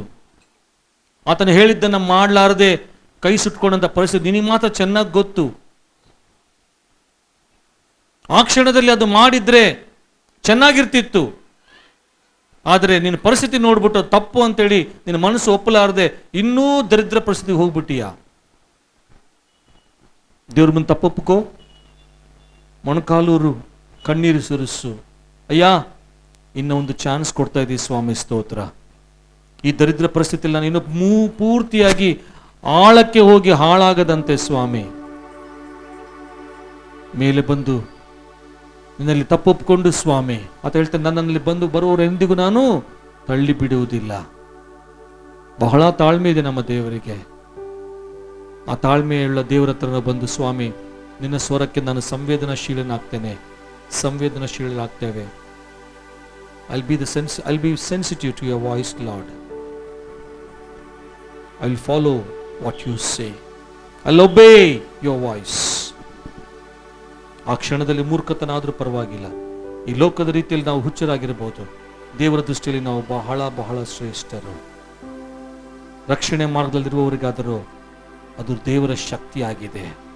ಲೋಕದಲ್ಲಿರುವವರಿಗೆ ಅದು ಹುಚ್ಚು ಮಾತು. ನೀನು ಯಾರೇ ಆಗಿದೆಯಾ? ಲೋಕದಲ್ಲಿದೆಯಾ, ರಕ್ಷಣೆ ಮಾರ್ಗದಲ್ಲಿದೆಯಾ? ಡಿಸೈಡ್ ಮಾಡು. ಸ್ವಾಮಿ, ಇಲ್ಲಿವರೆಗೂ ನೀನು ಮಾತಾಡಿದಂಥ ರೀತಿಗಾಗಿ ಸ್ತೋತ್ರ. ನೀನು ಮಾತನಾಡಿದ್ದೀ, ನಾವೆಲ್ಲರೂ ಕೇಳಿಸ್ಕೊಂಡಿದ್ದೀವಿ ಸ್ವಾಮಿ. ಬಿತ್ತಲ್ಪಟ್ಟಂಥ ಈ ವಾಕ್ಯ ನಮ್ಮ ಹೃದಯದಲ್ಲಿ ಭದ್ರವಾಗಿ ಜೋಪಾನವಾಗಿರಿಸಿ ನಿನ್ನ ಜೀವ ಜಲವನ್ನು ನಾವು ಎರೆದು ಪ್ರತಿ ದಿವಸವೂ ವಾಕ್ಯವೆಂಬುವ ಜೀವ ಜಲವನ್ನು ಎರೆದು ಪೋಷಿಸಿ ಫಲ ಬಿಟ್ಟಂಥ ಮರಗಳಾಗಿ ನೀನು ನೋಡುವಾಗ ನಮ್ಮನ್ನು ಭೆಟ್ಟಿಯಾಗುವಾಗ ಬಲ ನಂಬಿಗಸ್ತನಾದ ಒಳ್ಳೆಯ ಆಳು, ನಿನ್ನ ಗಣಿಯ ಸೌಭಾಗ್ಯವನ್ನು ಸೇರು ಎನ್ನುವಂಥ ಮಾತು ಕೇಳಿಸ್ಕೊಳ್ಳಕ್ಕೆ ನಮ್ಮನ್ನು ಯೋಗ್ಯರನ್ನಾಗಿ ಮಾಡು ಸ್ವಾಮಿ. ನಿನಗೆಲ್ಲ ಘನಮಾನ ಮಹಿಮೆ ಸಲ್ಲಿಸ್ತೇವೆ, ಯಾಕೆಂದರೆ ನೀನೊಬ್ಬನೇ ಯೋಗ್ಯನು. ಯೇಸುವಿನ ಪ್ರಶಸ್ತ ನಾಮದಲ್ಲಿ ಬೇಡಿದ್ದೇವೆ ತಂದೆಯೇ, ಆಮೇನ್, ಆಮೇನ್, ಆಮೇನ್. ప్రార్థన. అందరూ కళ్ళు మూసుకుందాం, ప్రార్థన చేసుకుందాం. ప్రియులారా, సర్వశక్తిమంతుడైన మా తండ్రి, జీవాధిపతిపైన యేసు ప్రభువా, నీ ఘనమైన నామను బట్టి నీకు వందనాలు చెల్లిస్తుంటున్నాం. ఇంతవరకు తండ్రి మీరు మాకు తోడుగా ఉండి సంఘ ఆరాధనలో మీరు మా మధ్యలో ఉండి మీరు మహిమ పొందినందుకు నీకు స్తోత్రాలు నాయనా. ప్రభువా, పాటల ద్వారా స్తుతి ఆరాధనలో మీరు మహిమ పొందినారు, అందును బట్టి నీకు స్తోత్రం. చెప్పబడిన సాక్షులను బట్టి కూడా నీకు స్తోత్రం. ఇంతవరకు నా ప్రభువా, నీ సేవకుడిని నీ ఆత్మతో అభిషేకించి నీ సేవకుని ద్వారా మీరు మాట్లాడిన ప్రతి మాటను బట్టి కూడా నీకు స్తోత్రం. తండ్రి, వాక్యం ప్రకటించబడింది నాయన. ఆ వాక్యము మా అందరి హృదయాల్లో అది నూరంతలుగా ఫలించి ఆ వాక్యానుసారమైన జీవితాలు జీవించే కృప మా అందరికీ దయచేయండి. అలాగే నా ప్రభువా, నీ మహిమగలిగిన పరిచర్య కొరకు సమర్పించబడిన కానుకలను బట్టి కూడా నీకు స్తోత్రం. సమర్పించిన బిడ్డలను వారి కుటుంబాలను కూడా మీరు దీవించండి నా తండ్రి. ప్రభు, మా తండ్రి, ఈ సమయంలో ఈ యూట్యూబ్ ద్వారా ప్రభా ఎందరైతే ఈ వాక్యాన్ని వింటున్నారో విని ఉన్నారో వారిని వారి కుటుంబాలను దీవించండి.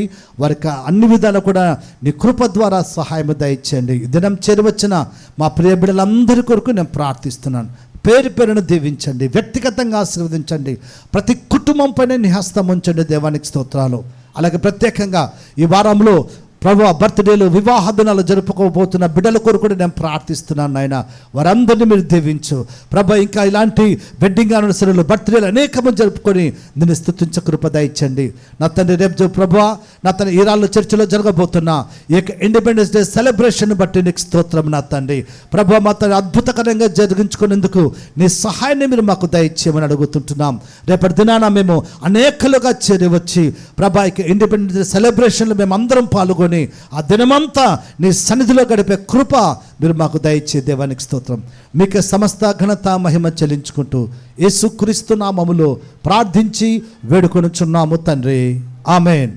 తండ్రి అయిన దేవుని యొక్క ప్రేమయు యేసుక్రీస్తు యొక్క కృప పరిశుద్ధాత్మిక సహవాసము చేరి వచ్చిన మనందరికీ, మన కుటుంబములకును, మన సంఘమంతటికి, సకల పరిశుద్ధులకును, అలాగే యూట్యూబ్ ద్వారా ఇక వాక్య పరిచయం వినే ఉన్న బిడ్డలందరికీ, వారి కుటుంబములకును సదాకాలము తోడై ఉండునుగాక.